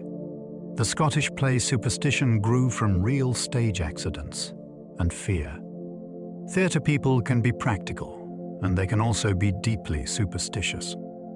This particular belief clings to Macbeth, which is steeped in prophecy, violence, and the unsettling presence of witches. Over time, stories of accidents during performances helped the idea take hold, and the reputation fed on itself. If a mishap occurred, it was easy to blame the play's dark aura rather than chalk it up to chance. That creates a cycle. Fear makes people tense. Tension makes mistakes more likely. Then the mistake becomes evidence. Some companies avoid saying the title inside a theatre and use a nickname instead, as if language itself might summon trouble. Whether or not anyone truly believes, the ritual persists because it binds performers together. It is a shared tradition that adds electricity to rehearsals and backstage corridors. In a strange way, the superstition is another performance layered on top of the play. It reminds us that theatre is built from risk. Bodies move, weapons appear, and illusion must be controlled carefully. When fear enters that equation, even a whisper can feel powerful. Some phrases like, "break the ice," trace back to his lines. What is astonishing is how easily his expressions slipped into ordinary speech and never left. A phrase can begin as a theatrical moment, shaped for a specific character in a specific scene, and then detach from its origin like a seed carried on the wind. Centuries later, people use it at meetings, parties, and first dates without thinking about the stage at all. That is cultural permanence at the level of everyday conversation. It also shows how he thought in images that were immediately understandable. Break the ice captures the feeling of starting, of moving through awkwardness into flow. That clarity is why phrases survive. They name a human experience quickly and cleanly. When enough people repeat them, they become part of the language's furniture. This matters for history because it is a form of influence that does not require scholarship. You can be shaped by Shakespeare without reading a single play. simply by inheriting expressions that entered English through his writing. The words keep traveling, carried by millions of voices, long after the original speaker has disappeared. He popularized wild goose chase, and it once meant a race. In Shakespeare's time, the phrase did not only mean a pointless search. It could refer to a kind of competitive riding, where one horse followed another's course in a challenging pattern, almost like a leader setting the route and others chasing B. The same winding track. That older sense is vivid because it captures the feeling of pursuit with no straight line, full of swerves, feints, and sudden turns. Shakespeare's use helped the phrase migrate from sport into everyday speech, where it became a metaphor for chasing something that keeps slipping away. You can feel why it stuck. It is not abstract. It is physical. It suggests effort, speed, and frustration, all at once. It also reveals how his language often travels. He takes a specific cultural detail and gives it dramatic life. Then the words escape the playhouse and start living in ordinary mouths, long after the original path. Riders are dust. He gave English lonely, a word that sounds like a new feeling. Before lonely settles into common speech, English already had words for being alone. Yet lonely carries a different weight. It does not only describe a head count, it describes an inner weather. It suggests separation that aches, even if other people are nearby. That is why the word can feel intimate, like it is naming something previously unnamed. When Shakespeare uses language like this, he is not merely decorating the line. He is sharpening emotional precision. The character can be surrounded by noise and still feel cut off, and the word gives that experience a clean handle. Once a feeling has a name, it becomes easier to recognize, share, and dramatize. That is part of his lasting influence. He helped English speak more clearly about interior life, not by inventing complicated terms, but by shaping simple sounds into meaning that lands keen, instantly. Lonely is one of those inventions that still feels personal when you say it. He helped make eyeball and bedroom feel normal to say. These compound words sound so ordinary now that it is strange to imagine a time before them. Yet Shakespeare's writing helped push this kind of plain, practical naming into wider use. Eyeball is direct, almost childlike, and that is part of its strength. It names what you see without fuss. Bedroom is equally simple, turning a private space into a word that is easy to carry into conversation. This matters because it shows his range. He could write soaring verse, then drop in everyday vocabulary that feels sturdy and real. He understood that drama needs both. Eye emotion lands better when it is anchored in ordinary objects and places. These words also show how English was still growing, still deciding what sounded natural. Shakespeare did not only inherit a language, he helped build one that could move between courtly speech and common talk without breaking. That flexibility is one reason his work feels so alive when spoken. Shakespeare's vocabulary is enormous, but he also loved simple words. He could reach for rare terms when a moment demanded sparkle or precision, yet he often chose playing words that hit the ear cleanly. That balance is part of his genius. A sentence does not need fancy language to feel profound. Sometimes it needs a strong verb and a familiar noun, placed with perfect timing.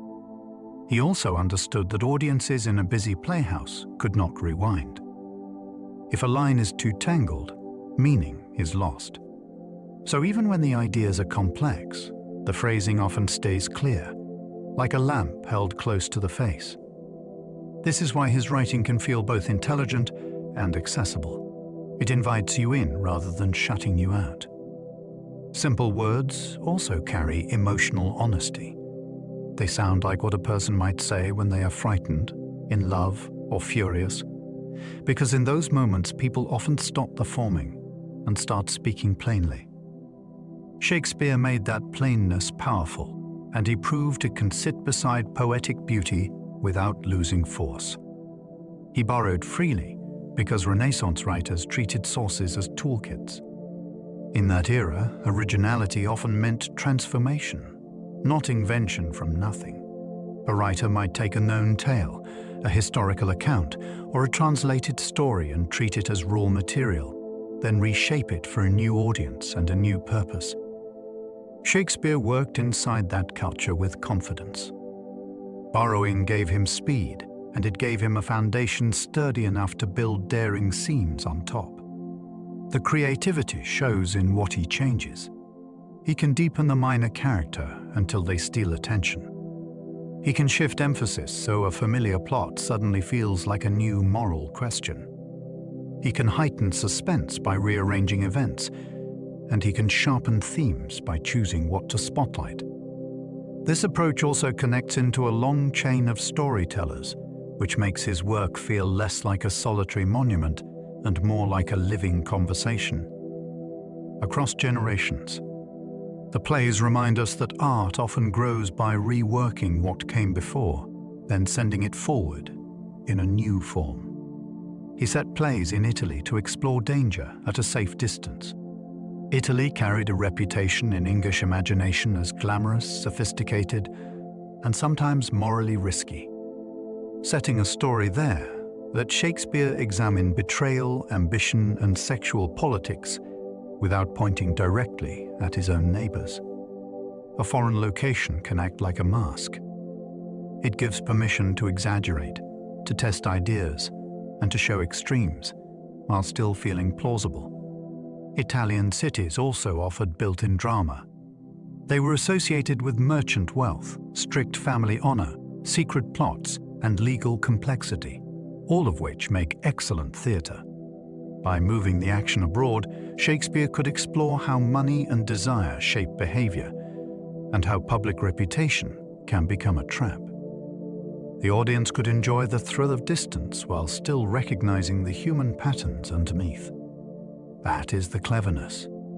He makes the setting feel exotic enough to excite, then he uses it to reveal something uncomfortably familiar about jealousy, status, and power. Italy becomes a stage where English anxieties can play out in brighter colors.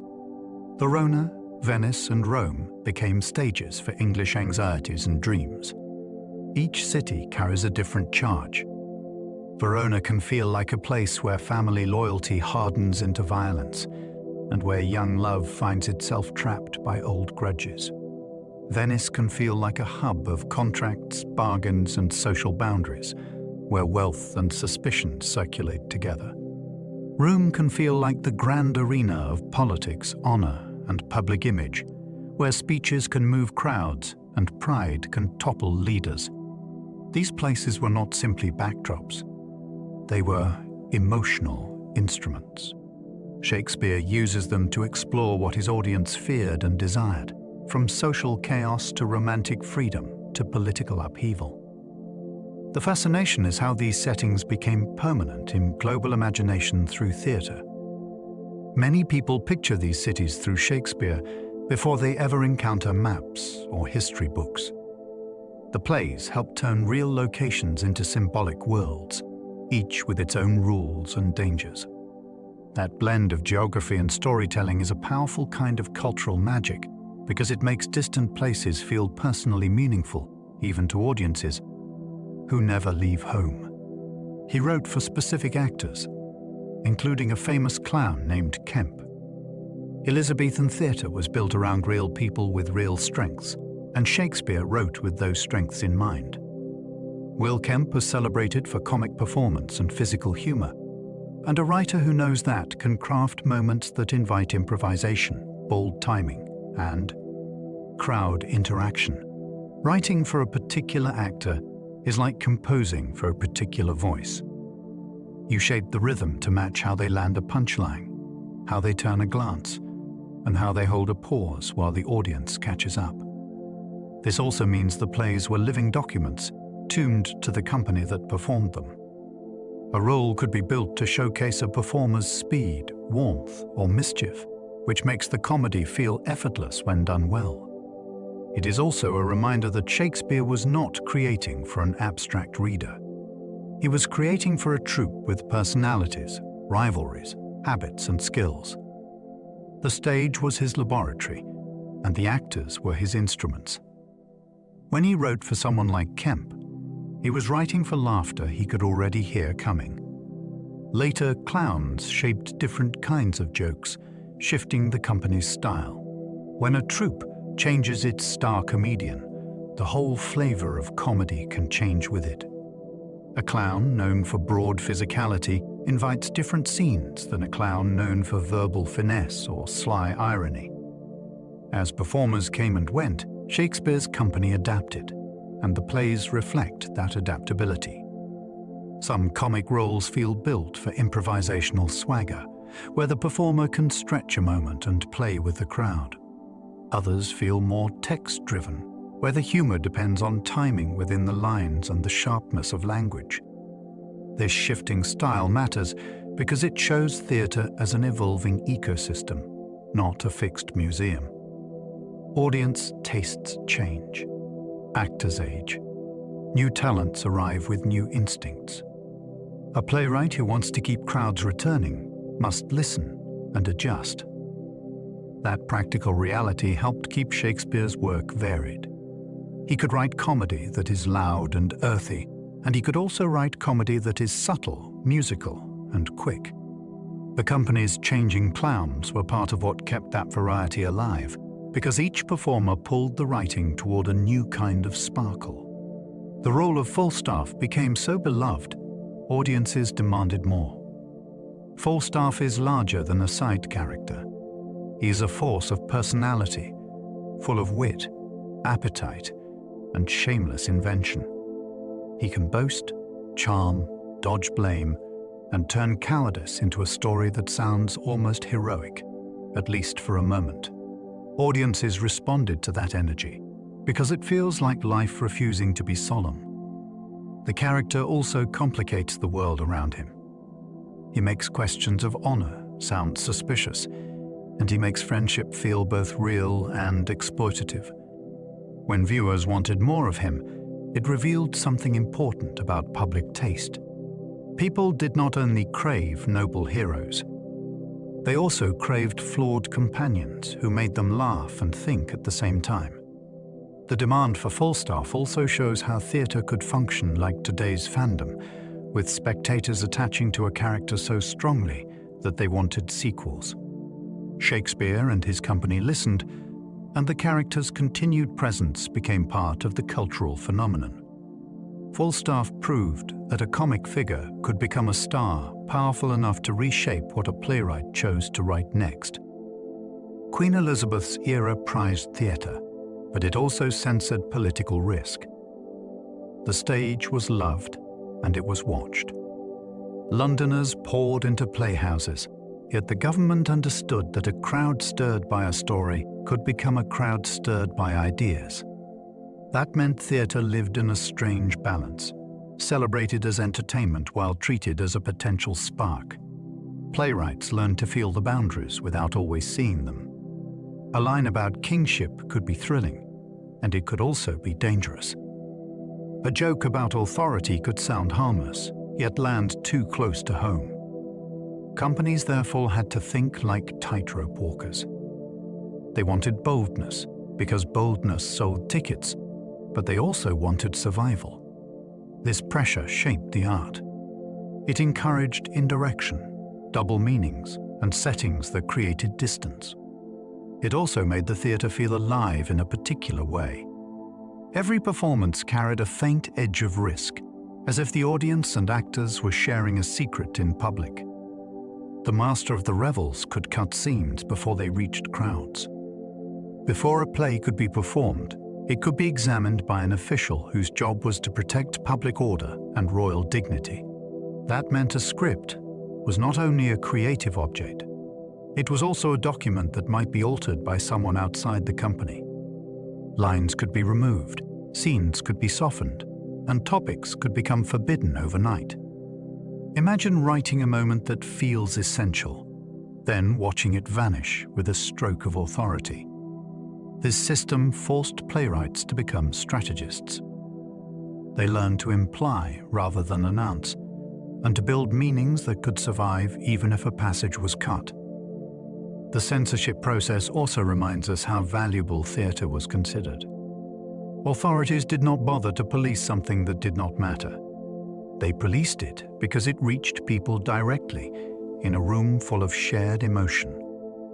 In that sense, the Master of the Revels is part of Shakespeare's world, shaping what could be said and sharpening the craft of saying it sideways. Shakespeare avoids direct modern politics by using history and foreign courts. He found a clever route around the most dangerous corners. Instead of pointing at present leaders, he set conflicts in earlier centuries or in distant places, where the audience could watch power struggles without feeling cra, openly accused. History offered a mask that still felt familiar. Foreign courts offered glamour and danger, with enough distance to protect the company if a theme hit too close. That strategy also made the plays more universal. By stepping away from specific current scandals, he could explore recurring patterns, like succession anxiety, propaganda, betrayal, and the loneliness of teen. Authority. The audience could recognize the shape of their own world, or pretending it was someone else's story. That is part of the thrill.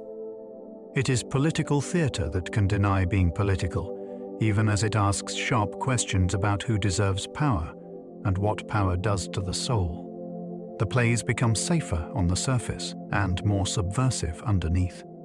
His plays include ghosts and witches, reflecting real early modern beliefs. To a modern viewer, a ghost can feel like symbolism. In Shakespeare's world, it could feel like a serious possibility. Many people lived with a sense that the unseen pressed close, through omens, spirits, curses, and divine signs.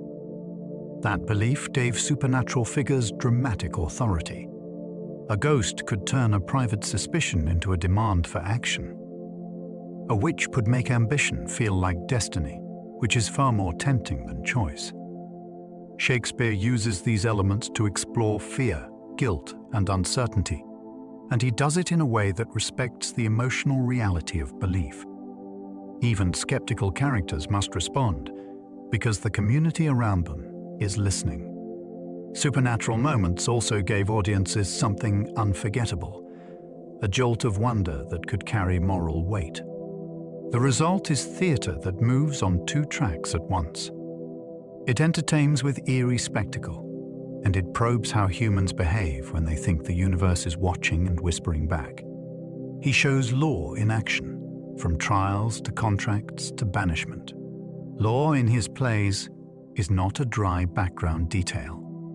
It is a force that can rescue someone or crush them, depending on who holds the rules. A legal decision can rip families apart, exile a friend, or trap a character inside a promise made too quickly. Shakespeare understood that law is lived through procedure, language, and power. People argue over wording. They appeal to precedent. They search for loopholes. They also use the law as theatre, performing righteousness while pursuing advantage. These scenes are gripping because stakes are human, not abstract. A judgment changes where a person can sleep, who they can marry, and whether they are safe. Law also creates irony, because justice and legality do not always match. A character can be technically correct and morally wrong, and the audience feels the chill of that gap. By dramatizing law as conflict, Shakespeare turns civic structure into suspense and makes paperwork feel like fate. He knew city life, from taverns to courts to crowded streets. His London is not a postcard. It is loud, layered, and full of collision. You can feel the bustle of business, the sharp edge of poverty, and the constant performance of status. Taverns offer jokes, gossip, and danger, all in the same breath. Streets bring strangers into sudden contact, which is perfect fuel for misunderstandings and overheard secrets. Courts, meanwhile, demand polished speech and careful posture, because one wrong move can cost you everything. Shakespeare's writing carries this urban texture in small, vivid choices.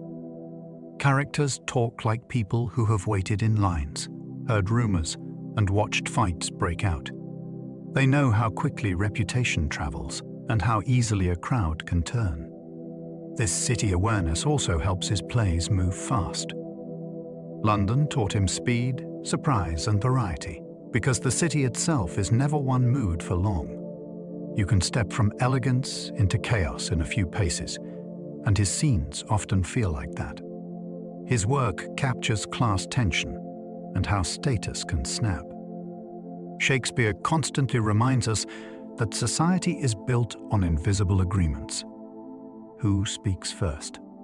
Who must bow? Who gets believed? Those rules can feel solid until a crisis reveals how fragile they are. A servant may see the truth while a lord stays blind.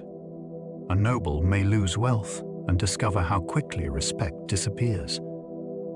A common soldier may speak with more honesty than a leader who is surrounded by flatterers. These contrasts create drama because they expose what status really is. It is not only money or title. It is the story people agree to tell about you. When that story changes, doors close, friends vanish, and danger multiplies. Shakespeare shows characters scrambling to protect rank and others daring to mock it. The tension is thrilling because it feels real. Most people know, in some form, what it is like to be judged by position. His plays make that judgment visible, and then they press on it until it breaks. He writes strong women, even within a world run by men. Strength, in his work, does not always look like a sword. Sometimes it looks like wit that refuses to be silenced. Sometimes it looks like moral clarity that will not flatter power. Sometimes it looks like endurance, the ability to keep a sense of self when the world tries to rewrite you. His women argue back, negotiate their futures, and read the room with precision. Some are openly rebellious. Others are strategic, choosing timing over confrontation. Their intelligence often reshapes the story because they notice hypocrisy that others accept as normal. This is especially striking given the constraints of the period, where women's legal and social options could be narrow. Shakespeare dramatizes that pressure, and he still gives his female characters voice and agency within it. The result is a gallery of people who feel fully human rather than decorative. They can be funny, furious, tender, stubborn, and brave, sometimes all within a single scene, and audiences remember them because they refuse to disappear. Characters like Lady Macbeth reveal power, then reveal its price. She enters with an intensity that feels almost electrifying. She understands influence, and she knows how to push a wavering partner by attacking pride and identity. For a while, that confidence looks like mastery, as if sheer will can bend the future into shape. Then the cost begins to surface. Strength becomes strain. Control becomes obsession. The mind starts keeping its own records, replaying what the daytime voice tries to dismiss. Shakespeare does not treat her as a simple villain. He treats her as a person who discovers that conscience is not an argument you can win. It is a feeling that returns when you least expect it. As the story darkens, her certainty does not grow. It fractures.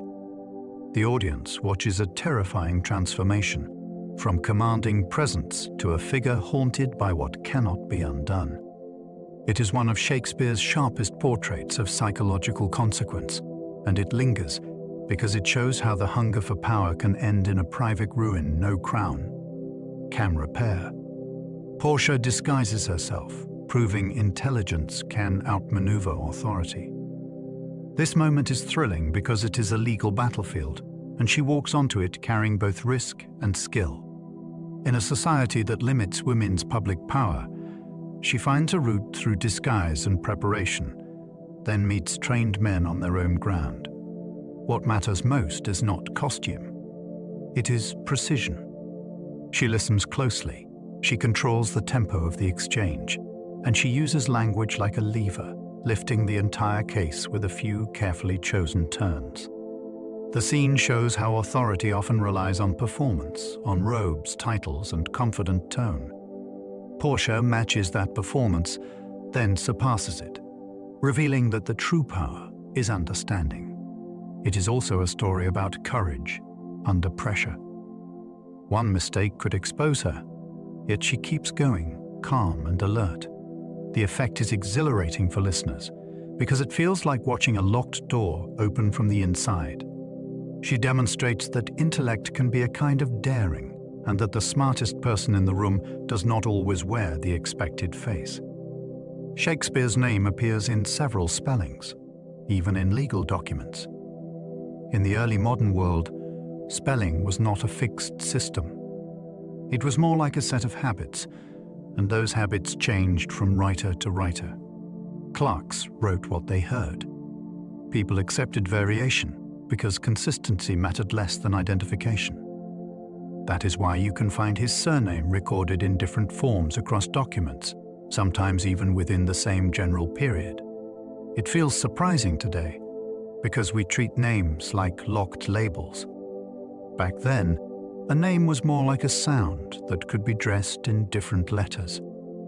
This detail is fascinating because it reminds you how living and flexible English still was during his lifetime. It was a language in motion, still settling into standard forms. The shifting spellings also complicate modern certainty. When scholars reconstruct a life from records, they have to think like detectives, listening for patterns rather than expecting perfect matches. Even something as basic as a name becomes a clue with multiple disguises. His will mentions a second best bed, and scholars still argue why. That single phrase has become one of the most talked about household objects in literary history. A bed sounds intimate, and the phrase second best sounds pointed, so people cannot help reading emotion into it. Some imagine insult. Others imagine affection, because the best bed might have been reserved for guests, while a couple's everyday bed held the real life of a marriage. The truth is that we cannot interview the people involved, which makes the line feel like a locked box. What we can say is that wills are practical documents, and they often reflect customs, property arrangements, and family expectations rather than private trauma. Poetry. That tension is exactly why the bed fascinates. It sits between the public and the personal, between law and feeling. It turns a legal list into a scene you can almost picture, which is dangerous because imagination rushes in where evidence stops. The bed endures as a reminder that tiny details can become enormous when the person is famous and the life is partly out of reach. He bought property in Stratford, showing he planned a secure retirement. For all the glamour of London theatre, the money could be uncertain, and the social respectability could be fragile. Buying property back home suggests a long view. It is a move that turns earnings into stability, and it signals a desire to root success in something solid. A building in Stratford is not applause. It does not vanish when the season changes. It is a practical shield against risk, and it can support a family in a way that a playhouse fee cannot. This detail also reshapes the common image of Shakespeare as only an inspired artist.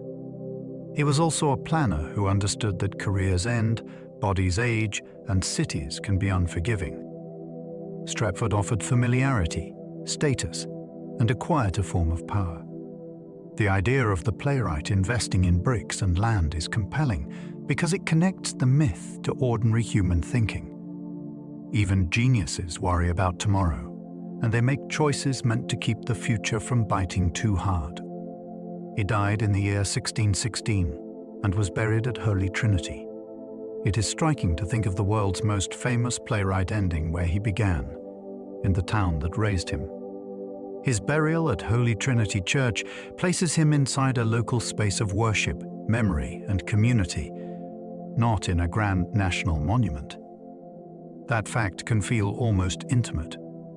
The man whose characters roam kingdoms and empires rests in a parish setting, close to people who would have known his family name long before his plays became legend. The date itself carries a quiet symbolism too, because it marks the end of an era that still feels like the birthplace of modern theatre. Yet the burial is not a dramatic finale. It is ordinary, which can be more haunting than grandeur. A life that shaped global culture ends with the same rituals that marked countless other lives. This contrast is part of the fascination of history. Greatness does not always come with a glittering exit. Sometimes it simply returns to a familiar church floor and leaves the rest to time. A grave inscription warns against moving his bones, and it still stands. The inscription is like a final stage direction, placed where no actor can ignore it. It asks for rest, and it threatens those who would disturb the grave. In an age when graves could be reused and remains could be relocated, such a warning carried real meaning. It was a way to protect the body from becoming a convenience, a curiosity, or a trophy. The survival of the inscription adds to the sense of closeness. You can stand in the church and see words meant to speak across generations, still doing their job. There is also something theatrical about it, in the best way. It addresses the living directly, as if the dead person is still setting terms. That directness fits a writer who understood the power of speaking to an audience. The warning turns the grave into a conversation, not a silent stone. It also helps explain why his resting place remains a place of reverent restraint. Even in death, the message is clear. Do not turn me into an object. Let me be human, and let me stay here. The first folio was compiled by friends, not by Shakespeare himself. After his death, the plays did not automatically become a protected canon. They were working materials, scattered across theatre life, vulnerable to loss, theft, and simple neglect. The fact that colleagues took on the enormous task of gathering and printing them shows both affection and foresight. It suggests that the people who knew the stage best understood the value of what they had helped perform. They were not only preserving entertainment, they were preserving a craft legacy, a set of roles, and a shared history of the company. This also means Shakespeare's survival depended partly on community. The myth of the lone genius is comforting, but theatre is collaborative by nature. Actors, printers, and organizers help decide what would reach the future. That is a humbling thought. The voice we treat as singular was carried forward by many hands. It also changes how you imagine authorship. Shakespeare wrote the plays, but the shape in which we inherited many of them was curated by people who had lived inside those stories, night after night, understood what would matter when the applause was gone. Different printings contain variant lines, so editors must choose carefully. When you open a Shakespeare play in a modern edition, you are not always reading one single, unquestioned text. Early printing could introduce errors, and different versions could preserve different readings. A word might shift, a line might appear in one printing and vanish in another, and punctuation can change how a thought lands in the ear. That means editors are not only correcting typos, they're making interpreted decisions that affect performance and meaning. Should a character sound certain or unsure? Should a joke be sharp or soft? Should a threat feel immediate or distant? Those choices matter because Shakespeare is so often performed, and actors build character from tiny verbal cues. This is why scholarly work can feel like backstage work. It is not abstract. It shapes what audiences hear on stage today. The existence of variants also adds a strange romance to the texts. The plays are not frozen artifacts. They are living transmissions, shaped by human hands, where certainty is earned rather than assumed. Each edition becomes a conversation between the past and the present, and that conversation continues every time someone dares to set a line in print. Scholars debate authorship claims, yet the evidence still favors him strongly. The debate persists, partly because the gap between the works and the surviving personal record invites people to fill silence with theories. Some argue that a man from Stratford could not have written with such breadth, and they go searching for a different name that feels more plausible to them. Yet, when scholars examine the historical evidence, the professional connections, and the documentary traces that do exist, the case for Shakespeare remains the strongest.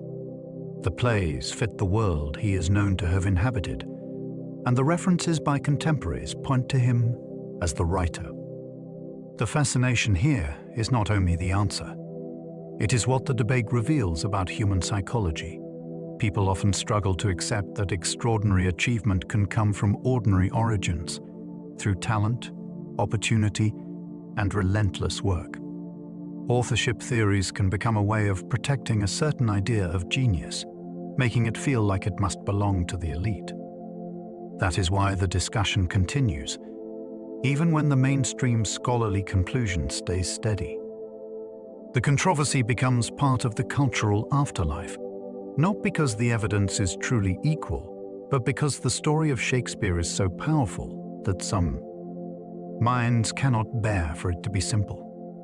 Modern productions keep reinventing him, from punk stages to prisons. A Shakespeare play is not a museum script. It is a flexible engine that can run in radically different settings. Directors move the action into modern politics, street culture, war zones, or corporate towers. And the stories still work because the conflicts are human. First, that reinvention is not a gimmick. It is a demonstration of durability. When a prison production stages a tragedy, the themes of freedom, guilt, and power can hit with raw force. When a punk-styled production stages a history play, rebellion and authority suddenly feel immediate rather than distant. Each new context acts like a spotlight, revealing angles that another era overlooked. This constant reimagining also keeps Shakespeare from becoming safe. It prevents the plays from turning into polite heritage. The characters are forced to live again, inside bodies that have their own histories and voices. That is why audiences keep returning.